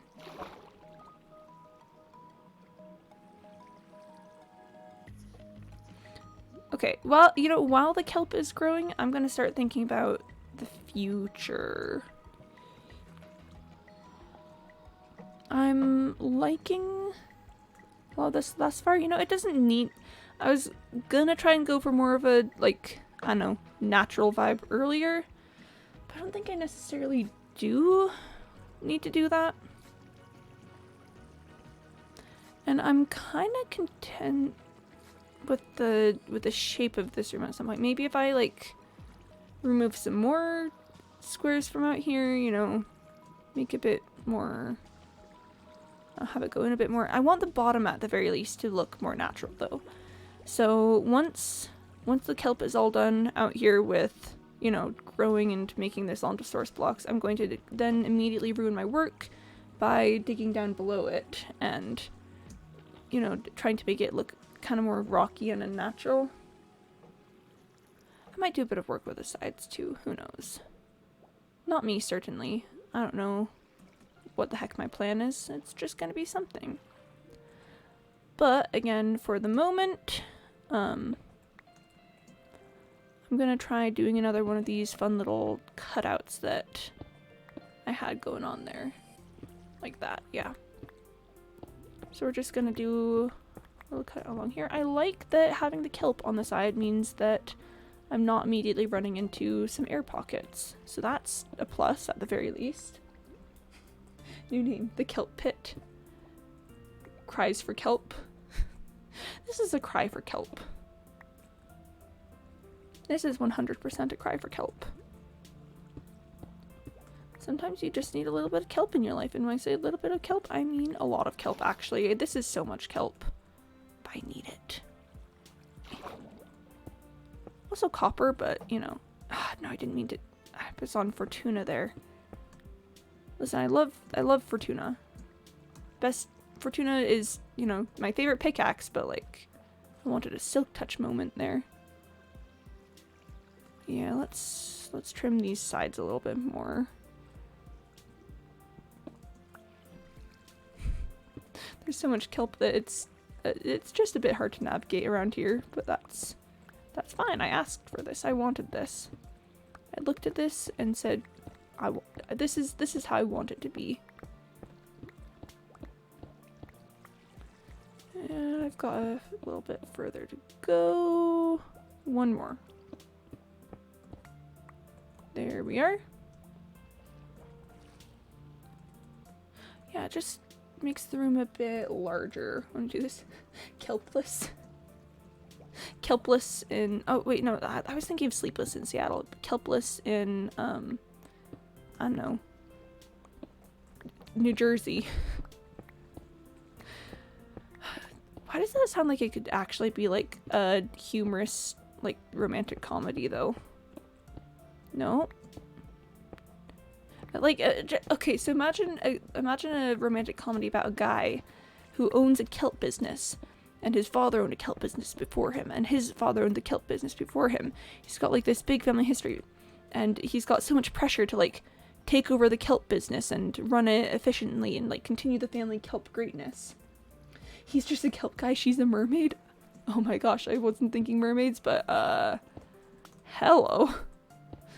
Okay, so he's gotta like do the kelp business. But then one day, like, he's out okay, I'm running with a mermaid idea. He's out inspecting some sort of like, I don't know, kelp refinery or something. I don't know how kelp companies would work. I'd have to do research if I were to do this. If I, you know, took it seriously enough to actually do it. He's out inspecting kelp one day and he meets a mermaid. The title, How You Look All Around the World. Cyborg, that's simply one of my incredible powers that have yet to be fully, you know, and properly tapped. The world is not quite sure how I manage this, but, you know, it's just you love to see it, you know? Cyborg, it's simply part of that Quimby charm. It's me being local all around the world. I'm just gonna place stone for some reason. That's fine. Okay, so this guy meets a mermaid, and it turns out that all of the, like, kelp refinery and stuff has been, it's been harming the local mermaid population. It's like they're in danger. They're gonna die because of all the stuff that his company's doing. But, like, this is his father's work, this is his grandfather's work. His entire family has put so much into the kelp business that, like, he can't just stop. But then as he starts to, like, spend more time with this mermaid and they start to, like, have a deeper connection, he realizes he never actually wanted to be the kelp guy. I don't know where comes from. It's place, but you didn't hear from me. Shh, we don't talk about place. They're probably close to everywhere. Yes, exactly. Exactly. Good point, Mr. Malouk. A+ for knowing the general location of where I am, which is everywhere. But yeah, so this guy spends more time with the mermaid. He doesn't want to be the kelp guy. That's where we were. It was just something that was forced upon him by his family because, you know, it's just what his family does. They work with the kelp. So then he has to ask himself, like, is it really worth everything that he's been doing? Like, is it worth sacrificing everything that he cares about to fulfill his family's dream? Is he just, like, doomed to forever do the things he doesn't want to do? I don't want to be the kelp guy. You know, it's been in the family for so long. It's been such a big deal, and ever since my great-grandfather, like, moved to this place from wherever the heck he's from, it's been kelp all the way down. But do I have to be kelp all the way down? And then in the end, he decides to... in the end, you know, we get the classic, like, follow your dreams moment. And he's like, I'm gonna, like, completely abandon the kelp business. I'm gonna, like, go off and live with this mermaid, and it's gonna be great. But the problem with it... I just don't understand why you're tearing this family apart. Some uncle or something. See, some uncle or something is important because the kelp guy's gonna start making plans to, like, step down from being the kelp guy. But the next person in line for the company is gonna be someone who's very invested in the kelp business and definitely would not allow the mermaids to just, like, live their life. So kelp guy has a choice. He can either stay on land and continue to be the kelp guy, thus protecting the mermaid and her family. Or he can abandon his dreams of not being the kelp guy to ensure that they'll be safe and that the company continues to use ethical business practices. Heartbreaking story. I don't know what kind of ending it would have at this point, honestly. It could end up with a tragic ending where he and the mermaid just can't ever be together because he needs to be on land to ensure that her family could be safe. Or maybe they decide that it's more important for him to not be trapped there in this loveless kelp company. And I could see it going either way, honestly. You know, I'm always a big fan of let characters taking care of other characters being their primary motivation. And this honestly could just be one of those moments where, as much as he cares about the mermaid and, you know, like, wants to run off and live in the ocean with her, if the ocean wouldn't be safe if he did that, I could see it being an acceptable ending for him to just dedicate his life to ensuring that she can be safe.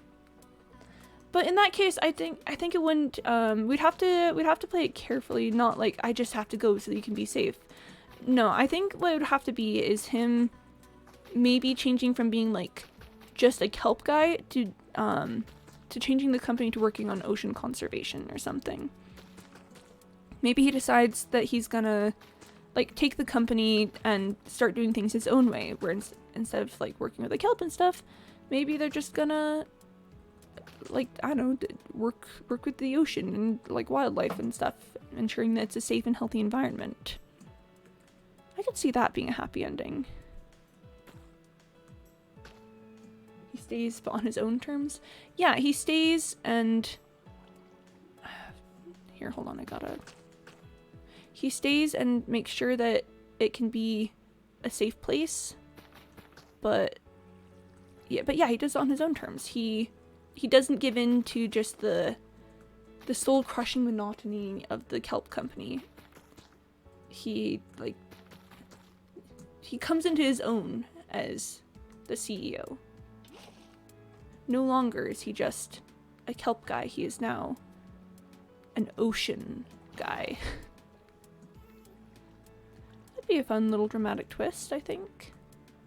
That'd be a cute little, technically tragic ending, but at the same time, there's a lot of catharsis there. Yes, he didn't get exactly what he wanted, but like he figured his life out. I do think maybe it could be interesting to run a version of the story where like they both end up giving up exactly what they want. So like maybe the mermaid decides to leave the ocean to come live with him on land. A kelping hand. A kelp indeed, maybe.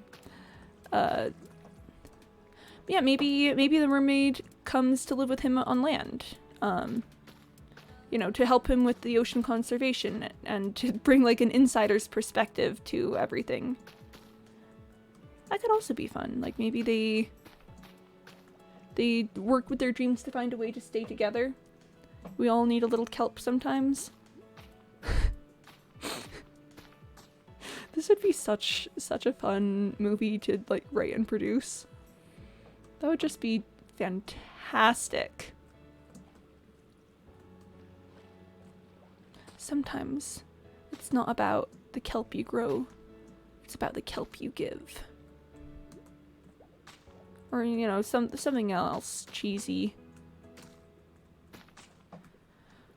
Something really just like, wow. Oh my gosh, this is intense and emotional. But yeah, we gotta have like the big kelp guy, the guy who's like very invested in the kelp company and is like, no, we can't be ocean conservationists. We are a kelp company. We take from the ocean. We look at this place and we take what's valuable and we take what we need and we bottle up and sell it to consumers. Why would you bottle kelp? That's kind of silly. Maybe they can it up and sell it to consumers. That would make much more sense. The less ocean there is, the closer we are to having a monopoly over it. Ha ha ha ha ha. Oh, I love the implication that that big kelp, like the big kelp guy, just has absolutely no idea how oceans actually work. You know, he has no clue that like actually protecting the ocean would be a much better way to ensure the success of the company. I think that's kind of fun.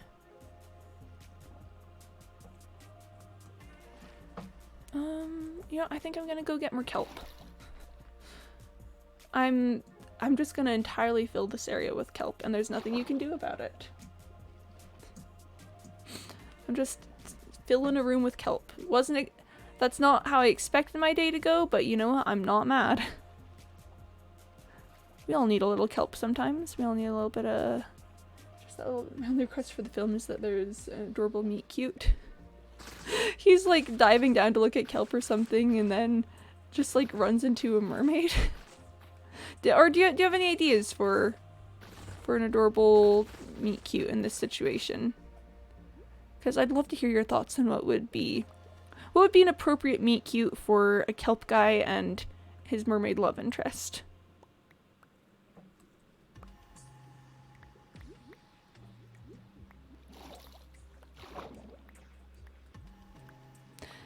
Ooh. Dang it, I thought of the only way we could make this better. I'm trying to think. So I thought the only way we could make this better, I was thinking about like ocean conservation and all this stuff. What if they were lesbians? You know? Just hot take. That could be so good, actually. That could be really fun.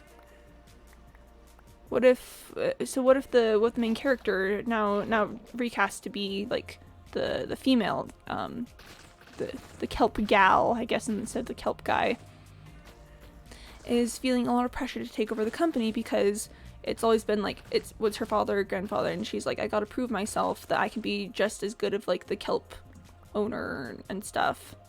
And then you're the kelp gal. That could be a fun moment where he doesn't want to be the kelp guy, but then when he meets her, he's awestruck that she's a mermaid, and she's like, you're the kelp guy. And he's like, yeah, you're the kelp gal in the revised version. Just like, you're the kelp gal. Just like, I don't, just talking to like a friend or, talking to a friend or like family member that she's close to, and she's just like, I don't want to be the kelp gal. Meets the mermaid. You're the kelp gal. That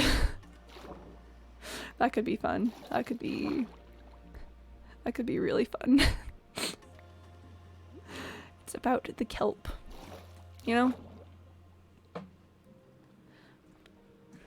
No, and then she just, you know, could retire the company from being all about kelp to make it, you know, be about like ocean conservation stuff with her mermaid girlfriend. I think that would be honestly a great way to run the movie. I think that would be fantastic. Alright, this might be the last batch of kelp, because this area is feeling mostly pretty well kelped out. Well, it's not like fully to the point where I want to be, but like it's getting to the point where it's difficult for me to find new areas to put the kelp down. So that's pretty good. It's about the kelp. Yep, that's me. Also, you're a mermaid star with that suit. That would be what happens, wouldn't it? That's me. I'm the kelp gal. You're a mermaid. Wow. That's really cool that you're a mermaid, I guess. Have you always been a mermaid? Sorry, that's a weird question. Do you live here? Come here often. That would be cute. That would be fun. That would be good times. We all need a little kelp sometimes. Alright, so I've got, you know, it's at the very least most of the kelp appears to be at the layer that the roof, like that the original pool was at. So I think if I get the edges, that might be pretty good. So if I just make sure that all this is all kelped up, then that might do the trick. I love that I'm not even finished with the main construction yet. Here I am, filling out all this kelp, and I'm probably gonna do the same thing once I do finish the main construction, but it's fine because it's about the kelp. I never realized it wasn't about the kelp. It was about the people that the kelp provides for. Sorry, more person? Oh, that would be cute. That would be darling. But yes. It was never about the kelp, it was about the people that the kelp is there for.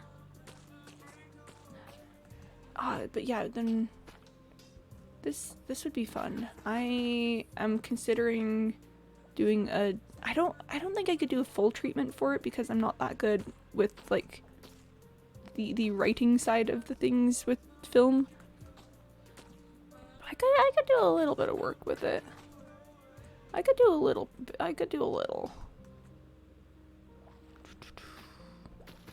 Maybe ocean conservation has always been the kelp gal's dream, but she just never thought that she could follow that dream because she was supposed to be, you know, she was supposed to be in charge of the kelp company.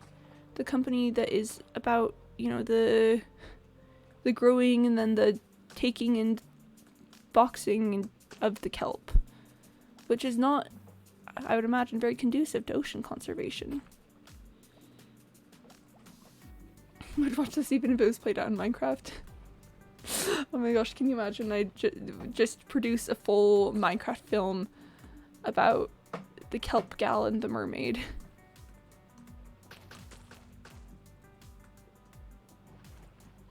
Yes! Grow, my little kelp, grow. I'm gonna have to pick up all of this kelp after this. I'm thinking I just go along the bottom, I like break the entire thing, and then I just go to the top and frantically try to collect it and put it in boxes. I think that would be fun to deal with.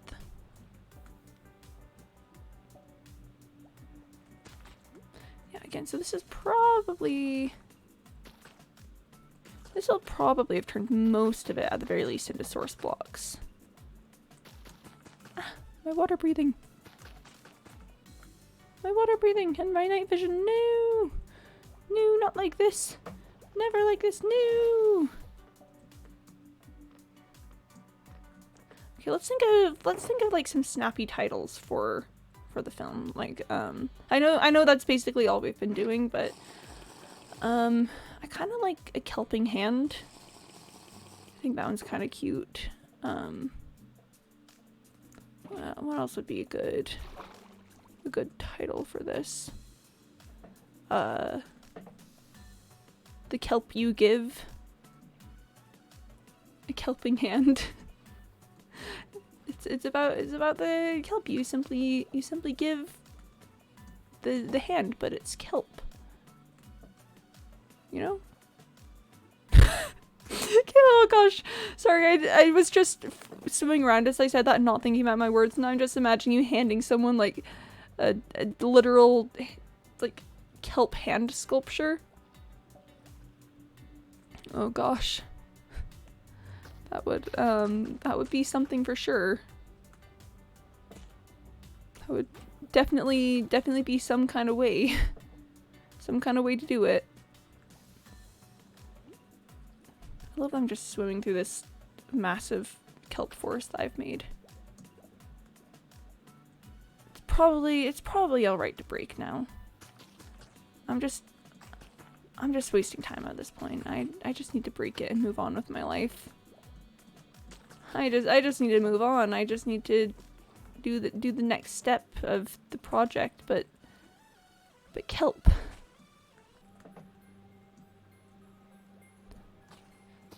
I just got...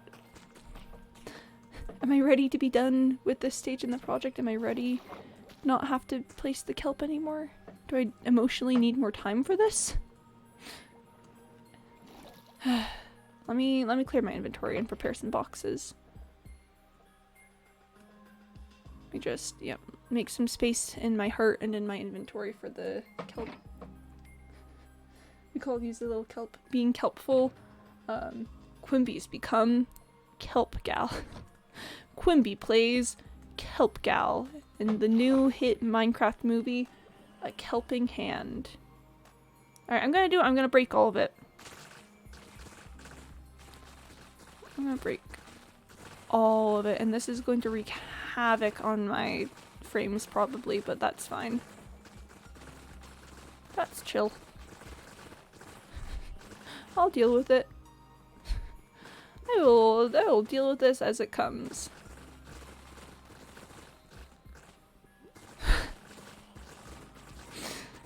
Oh boy. I'm gonna swim to the top of this and there's just gonna be like so much kelp to pick up. Because I mean, look at this. On the plus side, at least it's probably all source blocks now.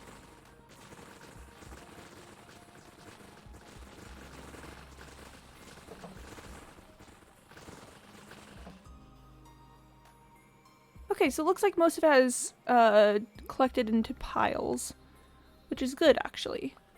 That's actually, honestly, that's probably why Minecraft introduced the getting into piles things, that we wouldn't wreak havoc when doing something like this. So this looks like it's actually gonna be alright to pick everything up. Sure is a lot of kelp though.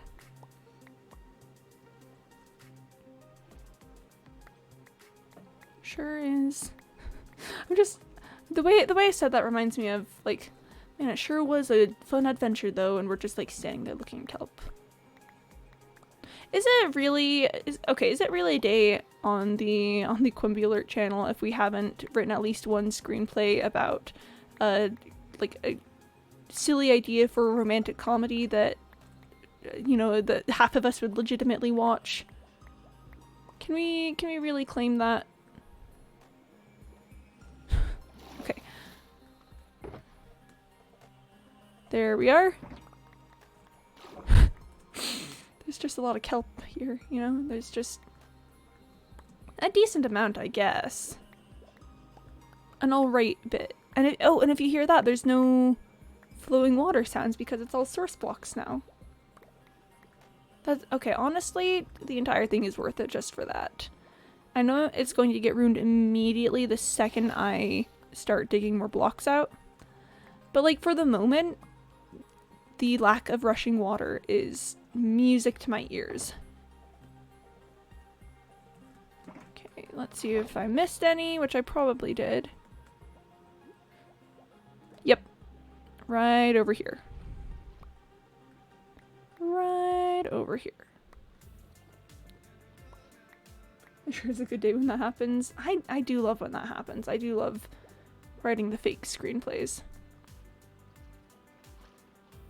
Gotcha. And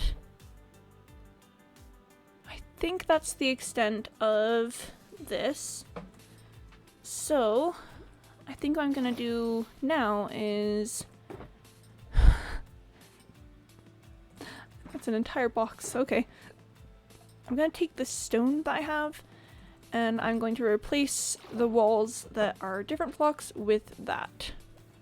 Because it's just bothering me. Oh, but do I want to take the walls out further? Because if I do, then that would be a good step to do first. Oh wait, hold on. This one I messed up. Good thing I checked. Alright, so that's... Again, that's kind of feeling like a pretty good chamber at the moment. Unless I could take it out further.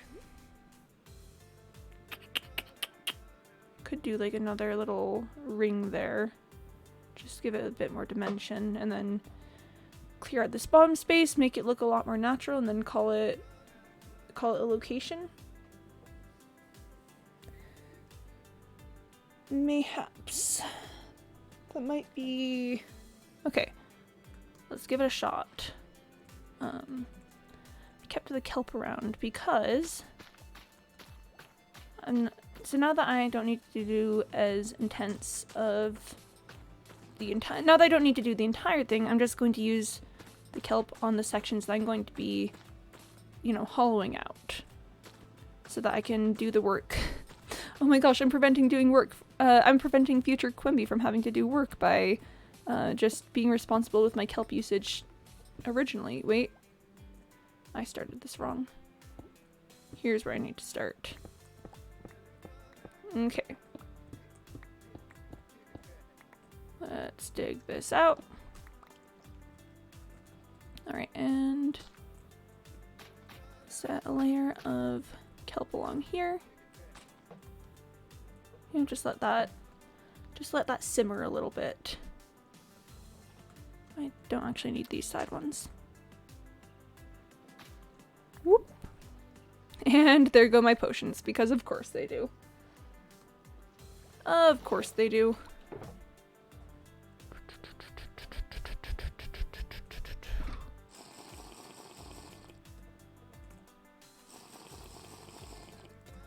Alright. But me doing work so that future Quimby doesn't have to? Preposterous. Seems absolutely ridiculous, yet here we are. Right, that'll do it there. Let's just set this up. Yep, and this time I will let it grow naturally. Because I don't really need to do a lot there. Yeah, just gotta let it vibe, you know. It's really the middle section that I'm going to, you know, worry about. Let that grow. Get some source blocks in there. So I guess it was a good idea to do that whole big kelp thing right then, because that meant that I did a lot of the base work for this later thing that needs to happen. Alright. So. That's good. Gives it a lot of wider area here. I'm going to be removing these stone sections up here at the top. That gives a nice wide section down here. So I think if I just take the bottom of this down a few layers, then that should be a nice space for it. So I guess let's get excavating. Yep, don't worry about the rushing water sounds, that's fine. Let's go 1 block around the edge of everything. So that I'm not going to keep this up. I do want this to be more natural. Oh wait, hold on. There we are. Music. Yeah, just gonna set up a little perimeter here. And again, it's not gonna stay like this. On the bottom section, I'm not gonna just do it symmetrically. I hope. Or at the very least, if I start it symmetrically, it's not going to stay that way.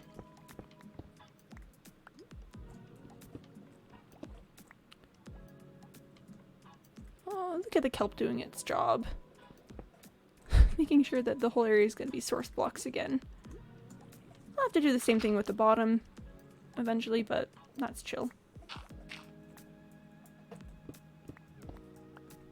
Okay. Yep, and let's take it down a notch. Let's take this down a notch. Just cool it down a little bit.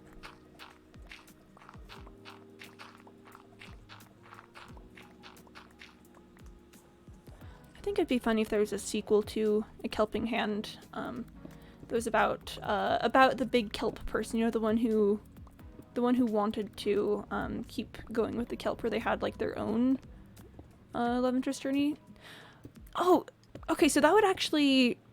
I'm thinking like a romance author at the moment. Because there's this current trend in romance writing, which I think is actually kind of cool and interesting just from a writing perspective in general. Where romance authors will set up like a series of connected works about like a family or a group of friends, you know, a group of people that are all kind of connected to the main story, but you know, it's not just about like one couple or anything. It's about the stories of like the entire group. So it'll start with like one couple and it introduce some other characters. Then you know, in like the next book they'll get to like a friend or a sibling, you know, someone that we met in the first book, but that didn't necessarily get like the spotlight. And they'll just continue with that pattern where, you know, we already know the characters after the first ones, so we're kind of already emotionally invested in what's happening to them. We maybe already know their characters, so the author doesn't have to work as hard to like establish a whole new dynamic and everything. I think it's a really smart way of doing it, just in general. Like, be just a fun exercise in how to get your readers invested in the characters that you do. That's clever. Yeah, it is. So I read a series like a year or two ago called The Brothers Maledetti, about there's like this group of this family that had like it was like psychic powers, not psychic, like clairvoyant powers, but it was part of a curse that their family had. So it would like drive the person who had them insane, but now the powers were like equally divided among a group of 3 triplets, so that made it much easier to handle. Yeah, it was interesting because you read the first book, you can get invested in those characters, like you're like, all right, but then by the time it got to the fourth book, like just the amount of like emotional investment I had in the main character was phenomenal. The love interest did get introduced in that book, so that was kind of difficult because I didn't have a huge emotional connection to her, and there were some character traits that were... She was a character that should have been introduced if she was gonna be that big of a deal. Let's just say that. Not that there was anything wrong with her necessarily, it's just she had such a huge part in everything that it kind of felt like, whoa, we've been having this whole thing this entire time, and just like now it's changing what we know about the way that like the magic works and happens on this. Like, okay, sure, I guess. But no, I just think that she should have been introduced much earlier.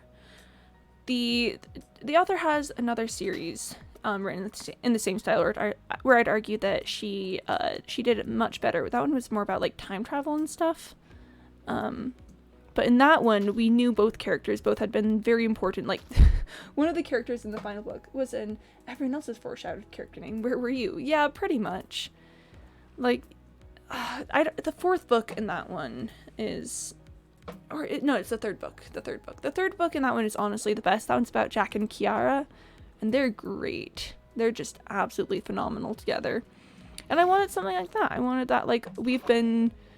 seeing these characters for so long, we've been like hearing that like something's gonna go on for them, like, and now it's actually happening. Oh, come on, there's a cave. This could be a problem. So this is the cave I encountered earlier. Maybe I just boarded up part of it.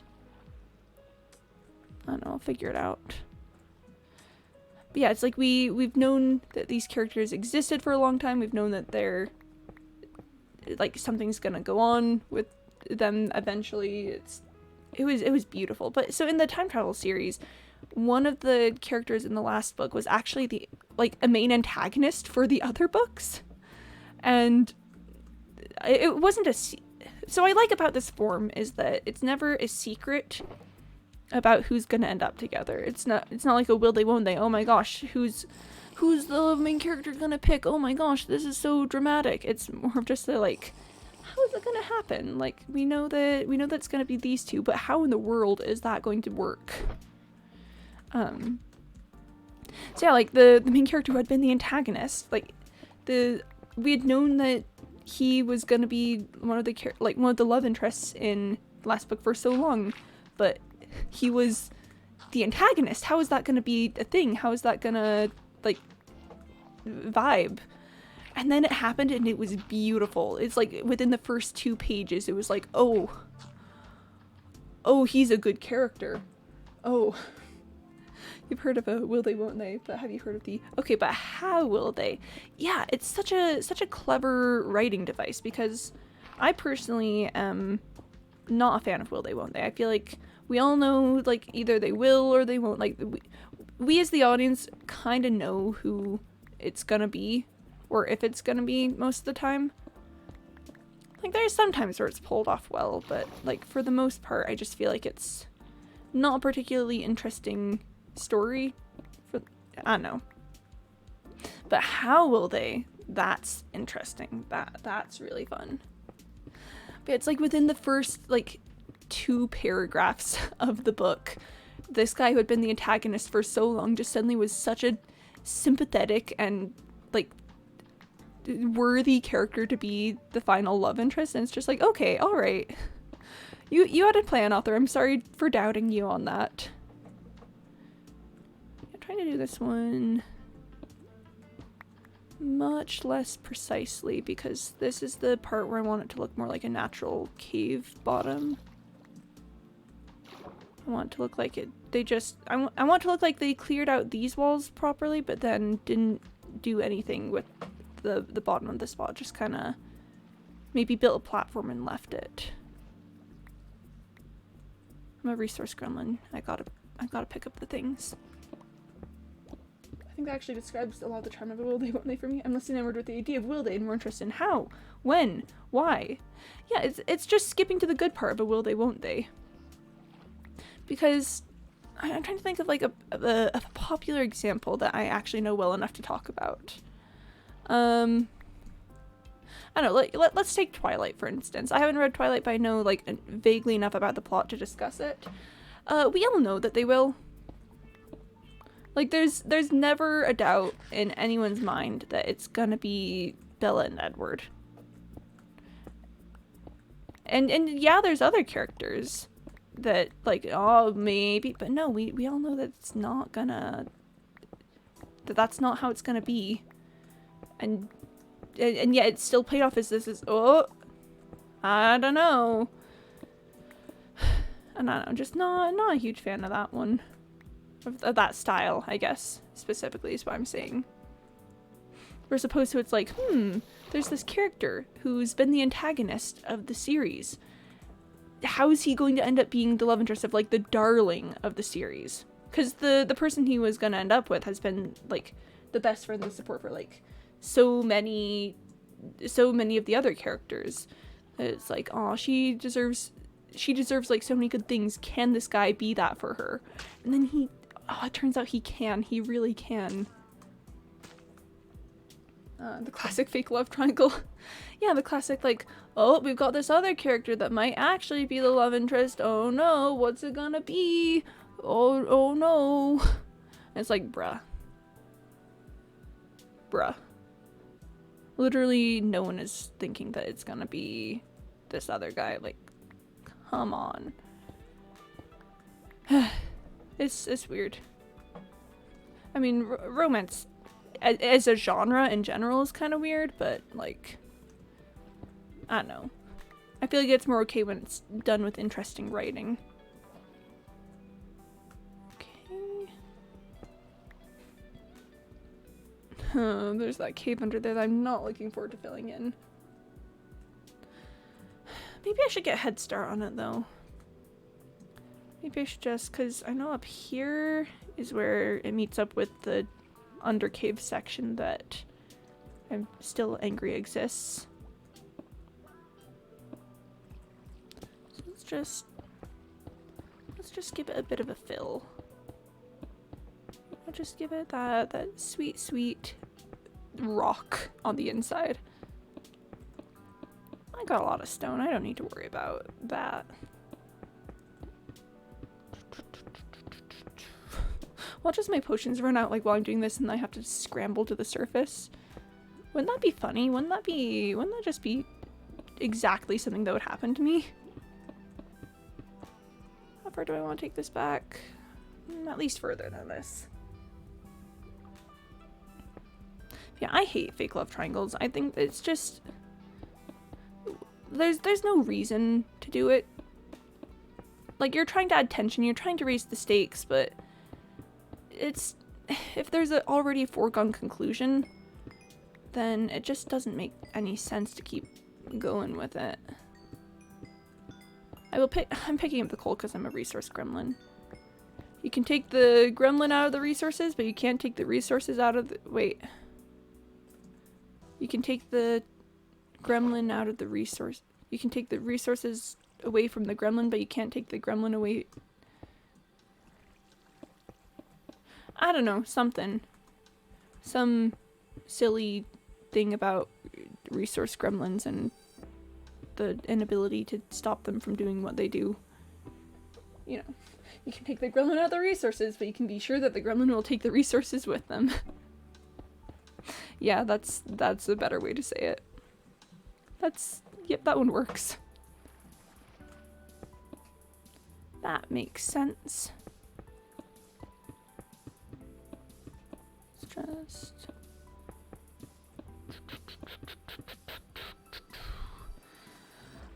might leave that there for now, because I should deal with like more of this first. Hold on, I want to take a bit of a top view. Okay, I want to take it down probably a few more steps. Maybe a few more steps and do some cleaning of the edges, alternatively roughing of the edges in various spots, you know. You know how it goes. But yeah, let's get a bit more depth here. I'm hoping that if I give it a lot of vertical depth, then that will provide a bit more spatial depth, you know, because this is going to be where the conduit is going to be, so it's got to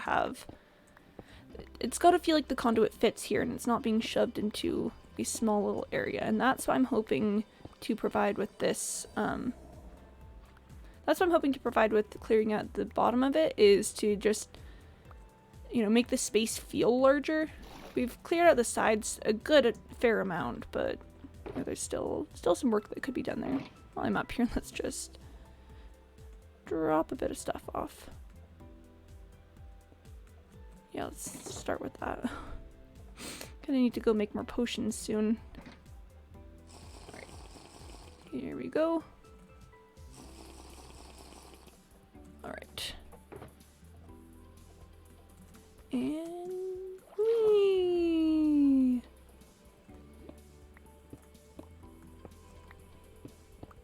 But yeah, I'm hoping some space here will just, if I put the conduit like right in the middle, I guess is what I'm hoping that this will do for it. Because I'm pretty confident on the side walls, but I don't want the floor to just be like, you know, a flat area or anything. So yeah, if we just get like a nice little incline here towards the bottom, and then oh no, a conduit. Oh, I gotta think how I'm gonna get the squids in.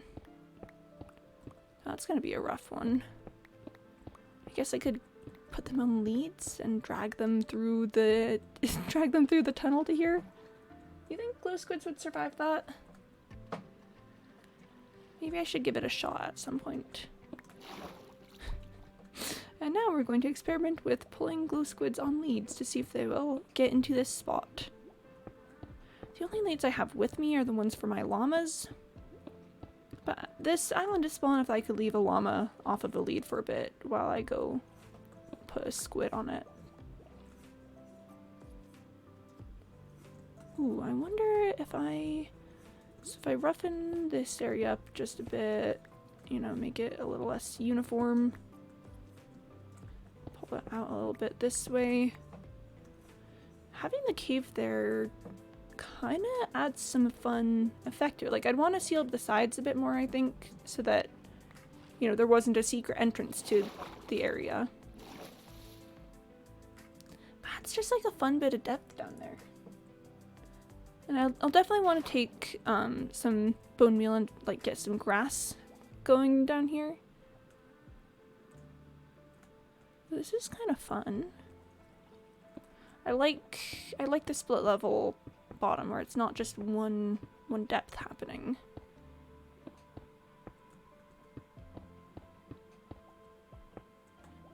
Yeah, so this cave is definitely gonna need to get a bit filled in because this is a huge area I don't want to deal with. Wait, hold on though. If this connects to the outside, and I gotta be careful with my water breathing. But if this connects to the outside, I could use it to pull glow squids down. That could be cool. That could be a fun way to deal with the problem. Because then I wouldn't need to pull them across air and worry about them dying. This is very dependent on it connecting to the surface, which it's not looking like it does at the moment. It doesn't. This is a dead end. Dang it! I don't know how much I want to seal off the entire thing, because that's a lot of space to seal off, but maybe I could take the resources from it and find a good seal point, and then just, you know, stop there.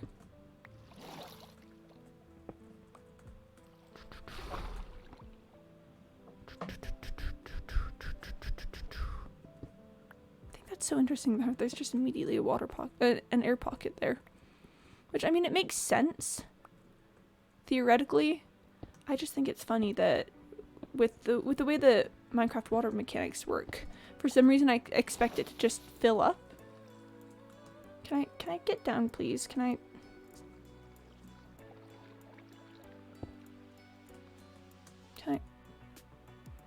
Can I please? There we are. No, no. Come on. Come on. There we are. Whew. Bit of a weird moment there.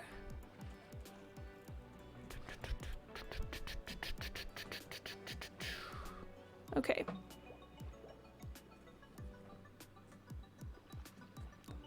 And yes, I'm picking up the gold, because underground potatoes. And see, because you know how water just like fills this area up? I kind of expected it to do that with when going up, but like logically that wouldn't make sense because the water doesn't travel up like that usually. I don't know, kind of fun. Kind of fun to play with. And let's grab that coal. I might add more texture to the area, but if I do, it will not be with coal. It'll be with other blocks.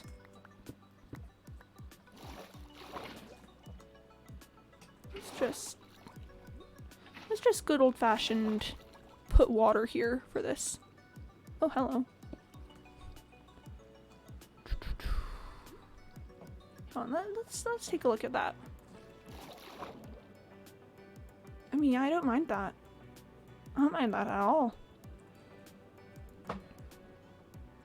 Alright. For blockage, let's just start here. Just get a nice little bit of stone going on. Pretty much pulled everything from that deeper section I want. I don't see any reason to go back over there.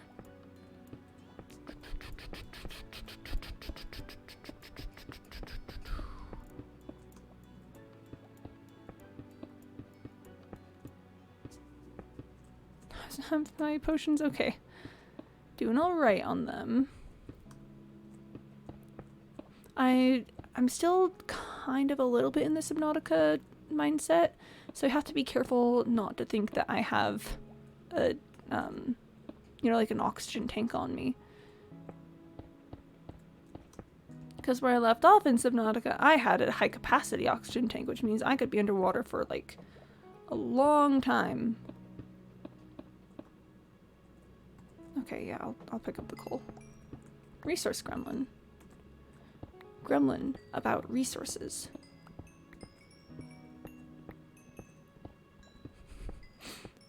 Don't mind me basically doing some Subnautica style stuff in Minecraft. This isn't nostalgia based at all. What?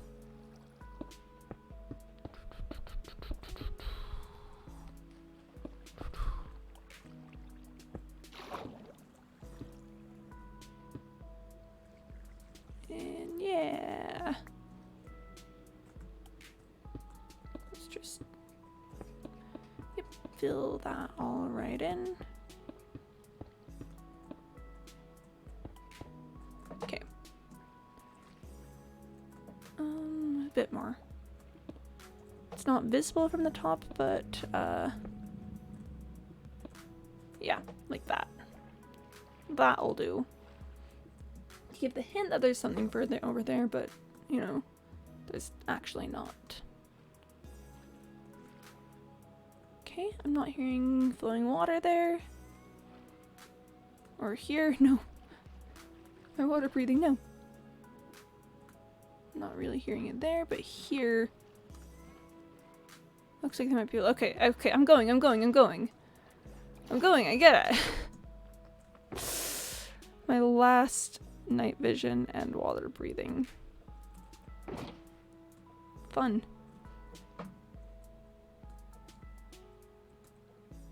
It's just... This is probably fine.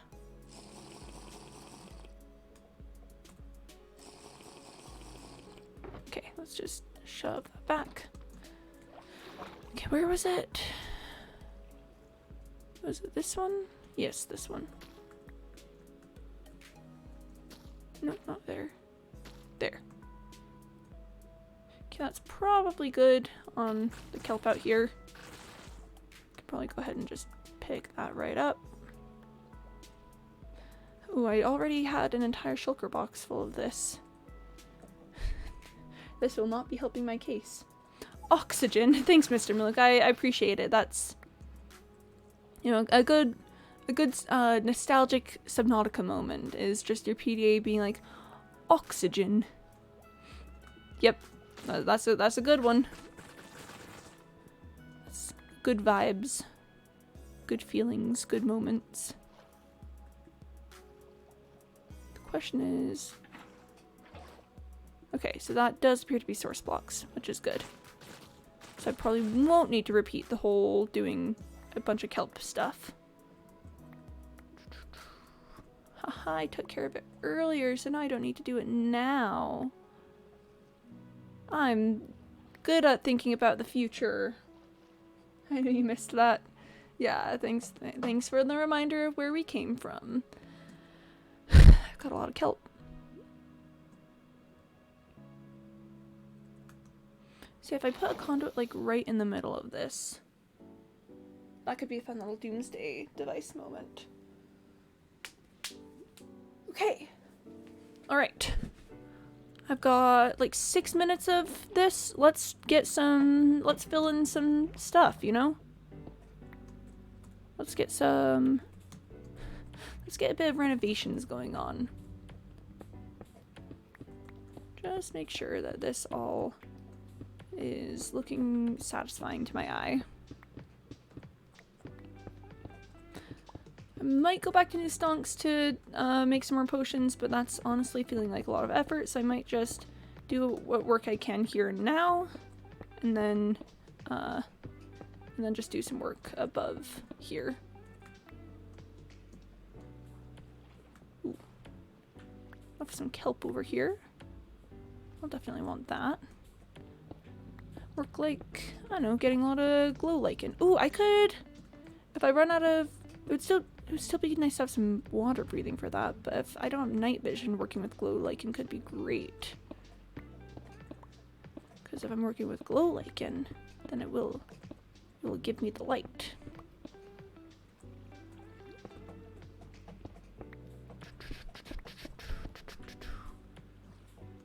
I'm going fast, I'm zooming. Trying to get as much done as possible before this all runs out. Again, water breathing would probably still be good for that, but that's probably fine to do without it. I can just make frequent trips to the surface. Yeah, this'll be chill. This'll be okay.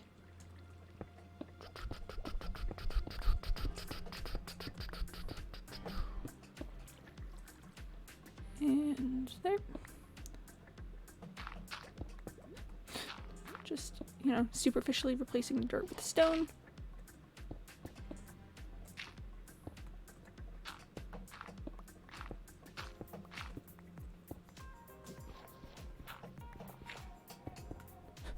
We're doing good. We're doing good. I'm not really expecting to finish before the time runs out, but I might. Oh, is that it? Is that most of the non-stone blocks replaced?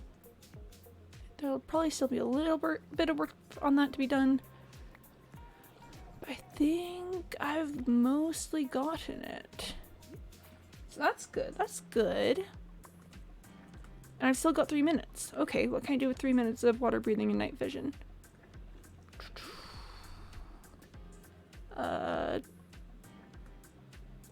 What can I do? I mean, I could bone meal some of this, you know, get some plants going. There we are. Let's just... okay. Oh, did I put the bone meal back? Yes, I did. I meant to do that. Okay, it's fine. Let's just get a little bit of life in here, you know? Give it some this has been here for a while vibes.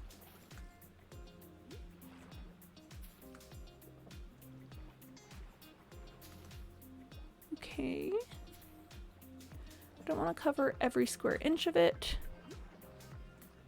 But I do want a good amount of coverage. Okay, how's that looking? Okay. That's a pretty good start. I feel content with that amount of lichen. Okay, well maybe a bit there. And this isn't lichen, this is grass, seagrass. Oh, if only I had some manatees. I've still got 2 minutes. I don't want to waste my time.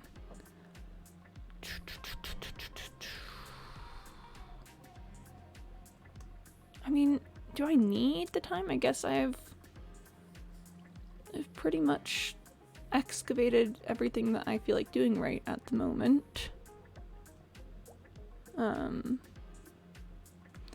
Yeah, so I could probably just take this time to make some more glow lichen. Okay. I've got lichen in here somewhere. It's in here somewhere. Here it is. Here it is. That's got my shears in it. Okay, this box is entirely full. It's going back in. This box is gonna hold some stuff because it's not holding anything right now. That, I'll turn that into blocks. And yeah, let's leave that for now. Let's just... Yep, that'll do. Oh, no, I've still got... I'm bad at this, it's fine. You know, and that's 64 coal blocks, that's great. Perfect number. This box is getting put away because I don't need it at the moment. And then this box is full of kelp, it's getting put away. Okay, then...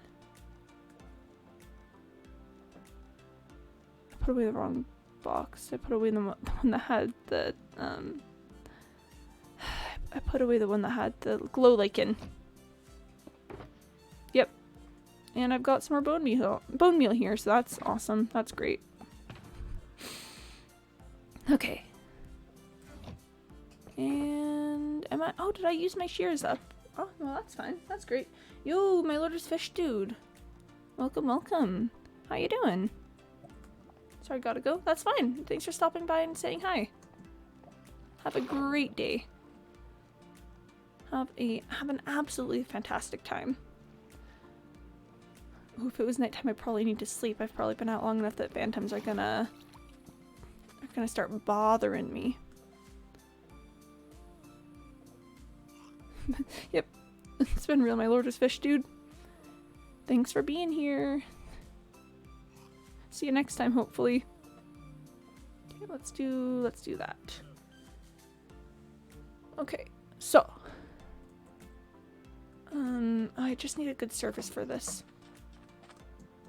Is sand a good surface for this? Sand is a good surface for this. Let's just pick up like a stack. I don't know how much I actually need, but I think a stack is a good place to start.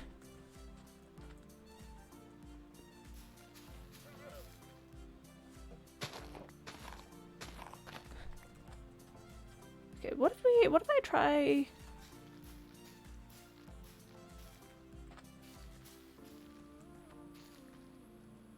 Cool. Okay. I'm just gonna cover this entire area with glow lichen. I'm just gonna follow it. Be free, glow lichen, be free. Oh, that's kind of an interesting texture. I wonder if you could like do cool stuff with paths with this. Builder brain. That's how you can tell that I'm in builder brain. If I'm thinking about the texture of a block, I am in builder brain.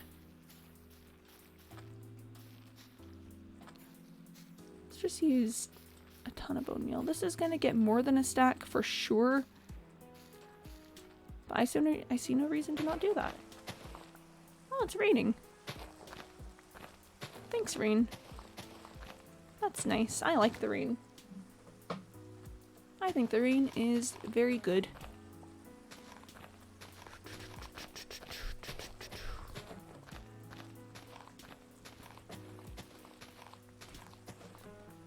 Yeah, it's getting a bit dark. Oh, I kind of want to leave this out to see how it looks at nighttime. Oh, if I've got all the torches around, it's not going to be that much light. I'll give it a little bit of time to grow darker, and then we'll look.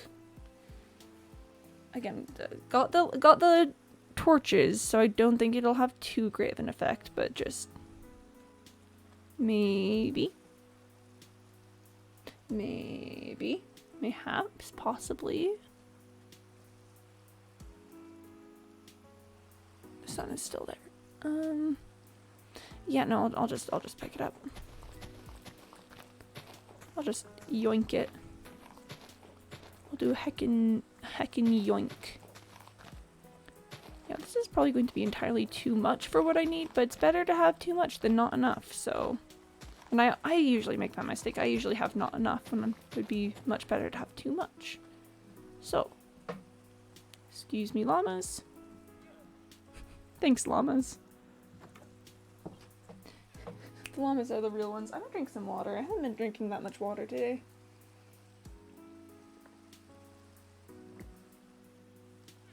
Alright, water consumed.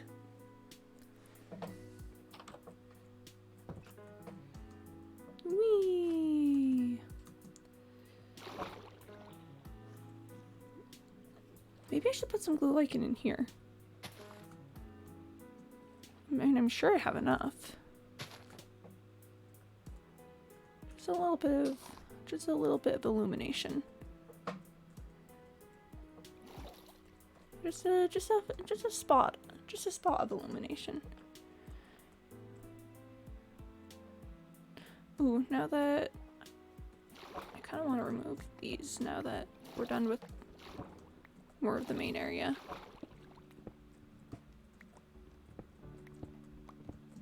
And just open the space up more. Yeah. Okay.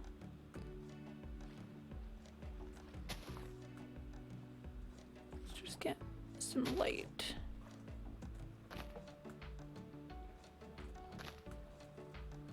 I'm thinking the glow squids are probably going to provide most of the illumination for this area. Oh, but they don't give off ambient light, do they? Hello?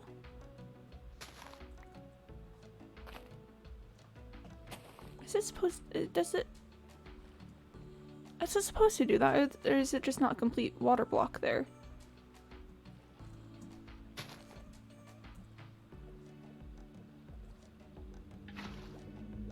Huh. Looks like it's not a complete water block, which is not concerning, but rather just a bit disappointing, I guess.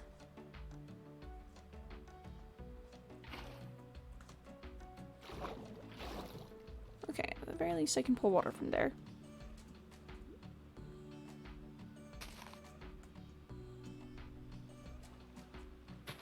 Maybe I should put some sea pickles down here. I've got a few extra. I could do that. You know, just a little more brightness. And let's give one right there. Okay, so the glow lichen, there's definitely like more obviously like something down here. Hello?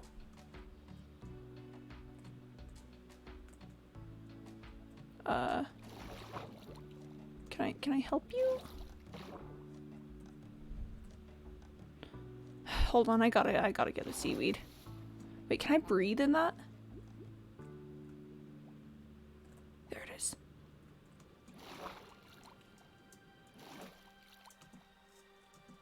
Oh my gosh, I can breathe in this little pocket.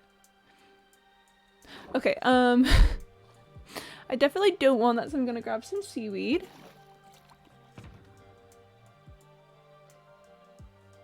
Where is it? Where's the kelp box? There's the kelp box. Thanks, kelp box.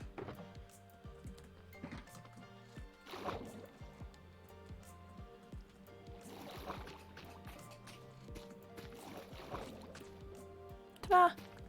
And that's how we do it, baby!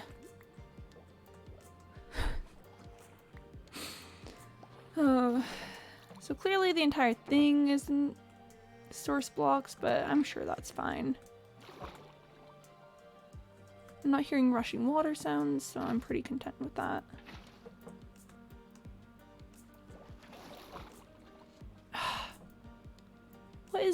What is with this and happening? Why is it that way? I'm pretty sure this is the section that should be source blocks.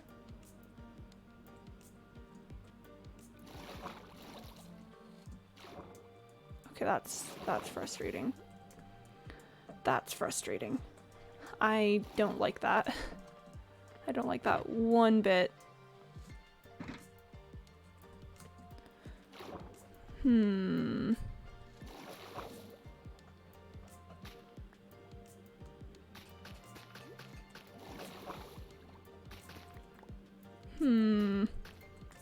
How can I keep it from doing that?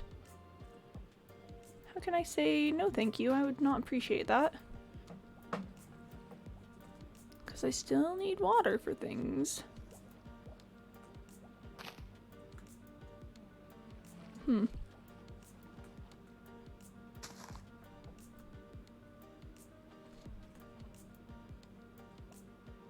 It's too little. Okay, well, it's definitely at least somewhat more lit down here. It's a bit lit, chat. Just a bit. Let's get some illumination down here. And we're going for a nice ambient lighting moment.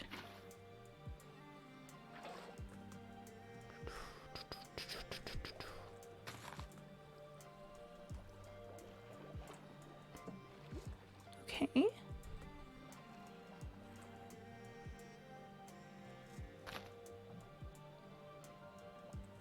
Alright, that, I think if I do too much more glow lichen, it's gonna be excessive. So let's see if I can't get some sea pickles in here. Oh, those were in one of the chests. I don't know which one, but they were in one of them. It wasn't that one. It could have been this one. It was not this one.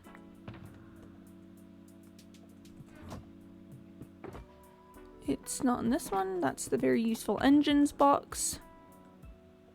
Could have been this one? No, it was not this one. Okay. It's not in this one. This is the deep slate box that I remember very well. Okay, that one I should have known it wasn't. Could be this one. It is this one. I have 2 sea pickles. I can go pick up more, or I can grow more.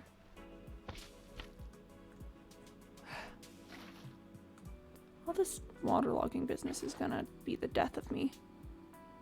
Here, let's see how that looks.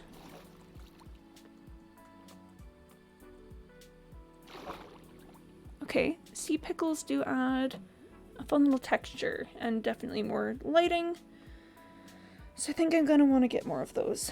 I am out of bone meal because I foolishly used all of it on my glow lichen that I then proceeded to not even use all of. I'm probably not hiding any bones anywhere in here. Which means that either I'm gonna have to go out to a coral reef for it or go pick up some bones.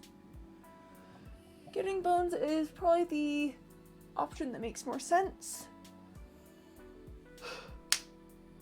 But it's also not ideal. I wish I could take back the bone meal, you know? I wish I could go back in time and talk to past Quimby and be like, hey, so you know that whole using all the bone meal thing that you're planning on doing? That's not a great plan, actually. I don't think I'd have... I might have some bones upstairs, but I mean, it wouldn't be a ton, but you know, if I had something, then that would be nice.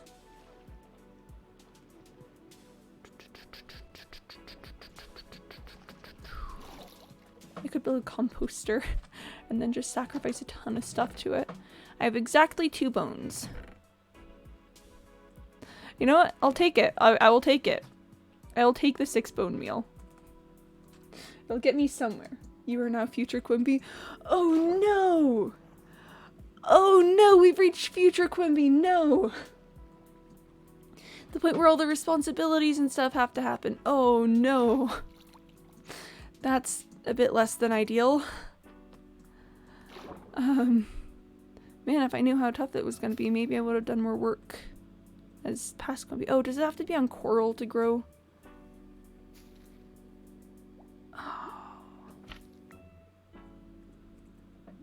Or does it have to have open space to grow? I'm gonna waste my bone meal. Hold on. Give me a sec. I'm just gonna waste some resources.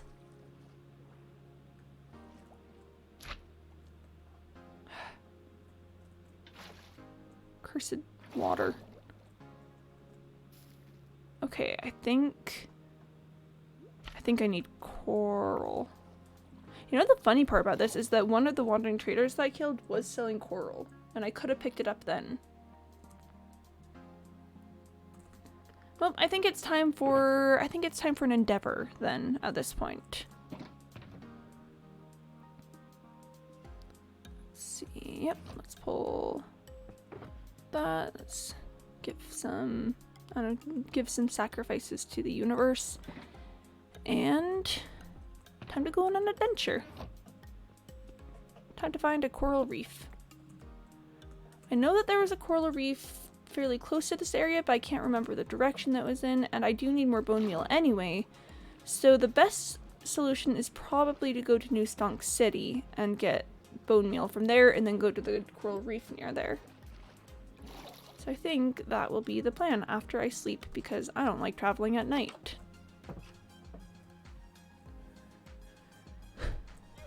Plan time, let's go! I've got my wings, I got my rockets. And homeward bound we go. My inventory was messed up there a little, so I had to fix it, but we're fine now. Whee! And whee! I do have to say I enjoyed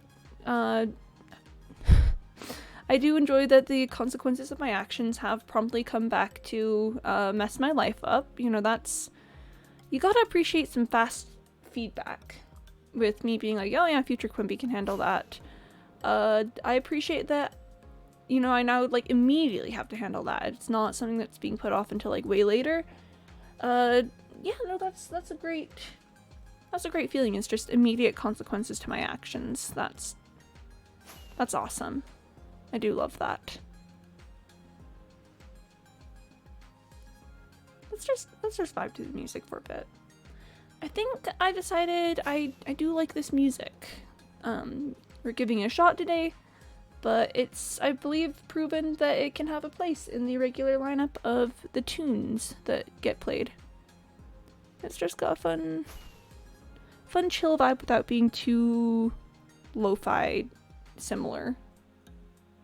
Because don't get me wrong, lo-fi is great, but like, sometimes you just want something with a bit more bite to it. Whoop, I just barely made it over that mountain. Is that a mountain or a big hill? Probably big hill.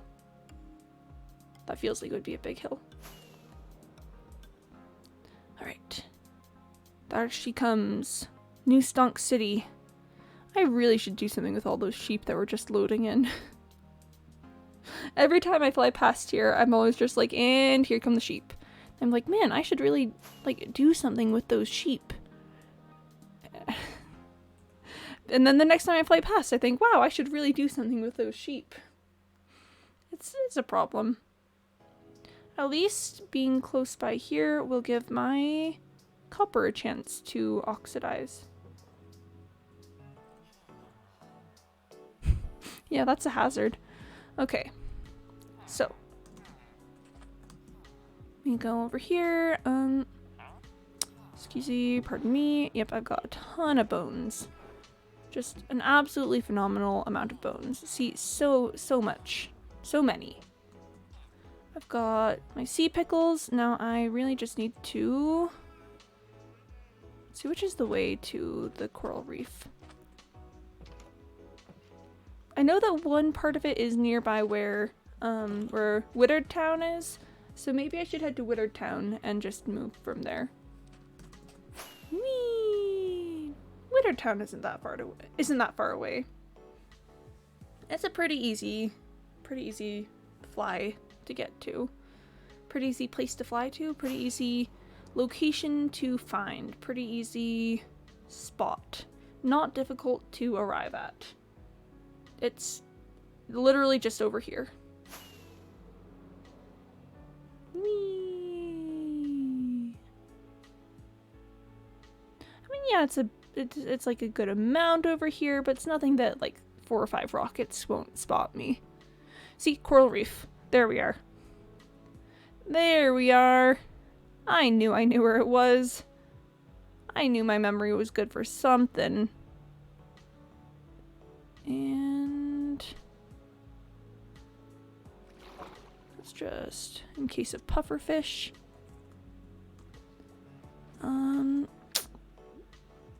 Ooh, this seems like a good sea pickle breeding ground. And sure, I'll pick up some coral. All right, yeah, no, that's fine with me. Let's start by getting a bit more seed pickles, and then let's just. Nope, that's. Dang it! Dang it! I'm just immediately going to do it incorrectly.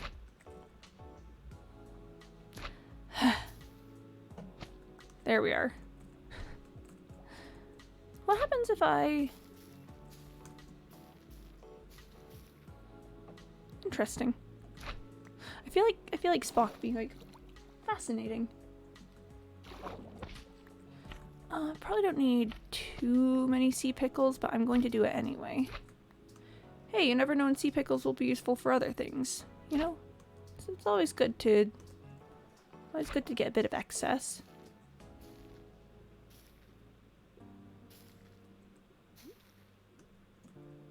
Yeah, let's call it there.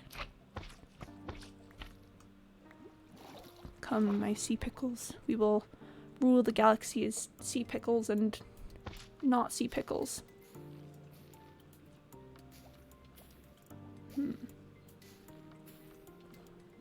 Ah, there we are. I like just chasing where the new pickles are gonna come from. It's like, where's it gonna be? Where are they gonna show up? What's gonna happen with that? Up. Gotta breathe. Hold on. Air. Very important. Very nice. Just a few more rounds, I think, of this.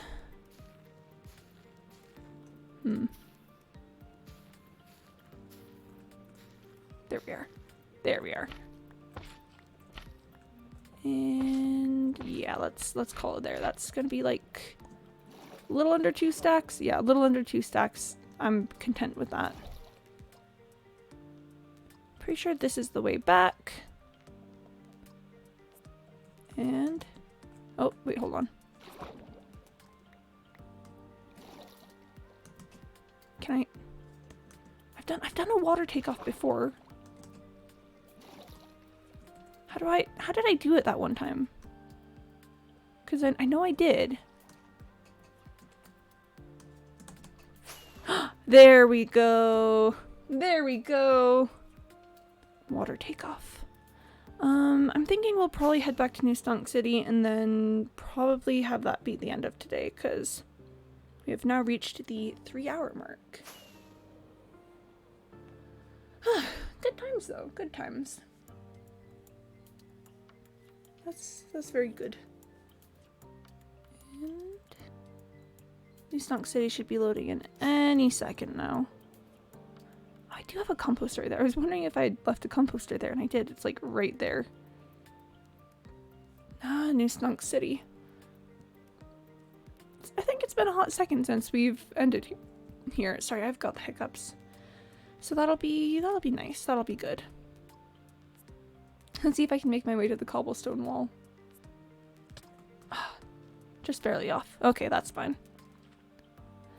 Anyway, let's just pop off the armor, hop on top of the wall, fall off of the wall, hop back on top of the wall, fall back off of the wall, hop back on top of the wall, and calm.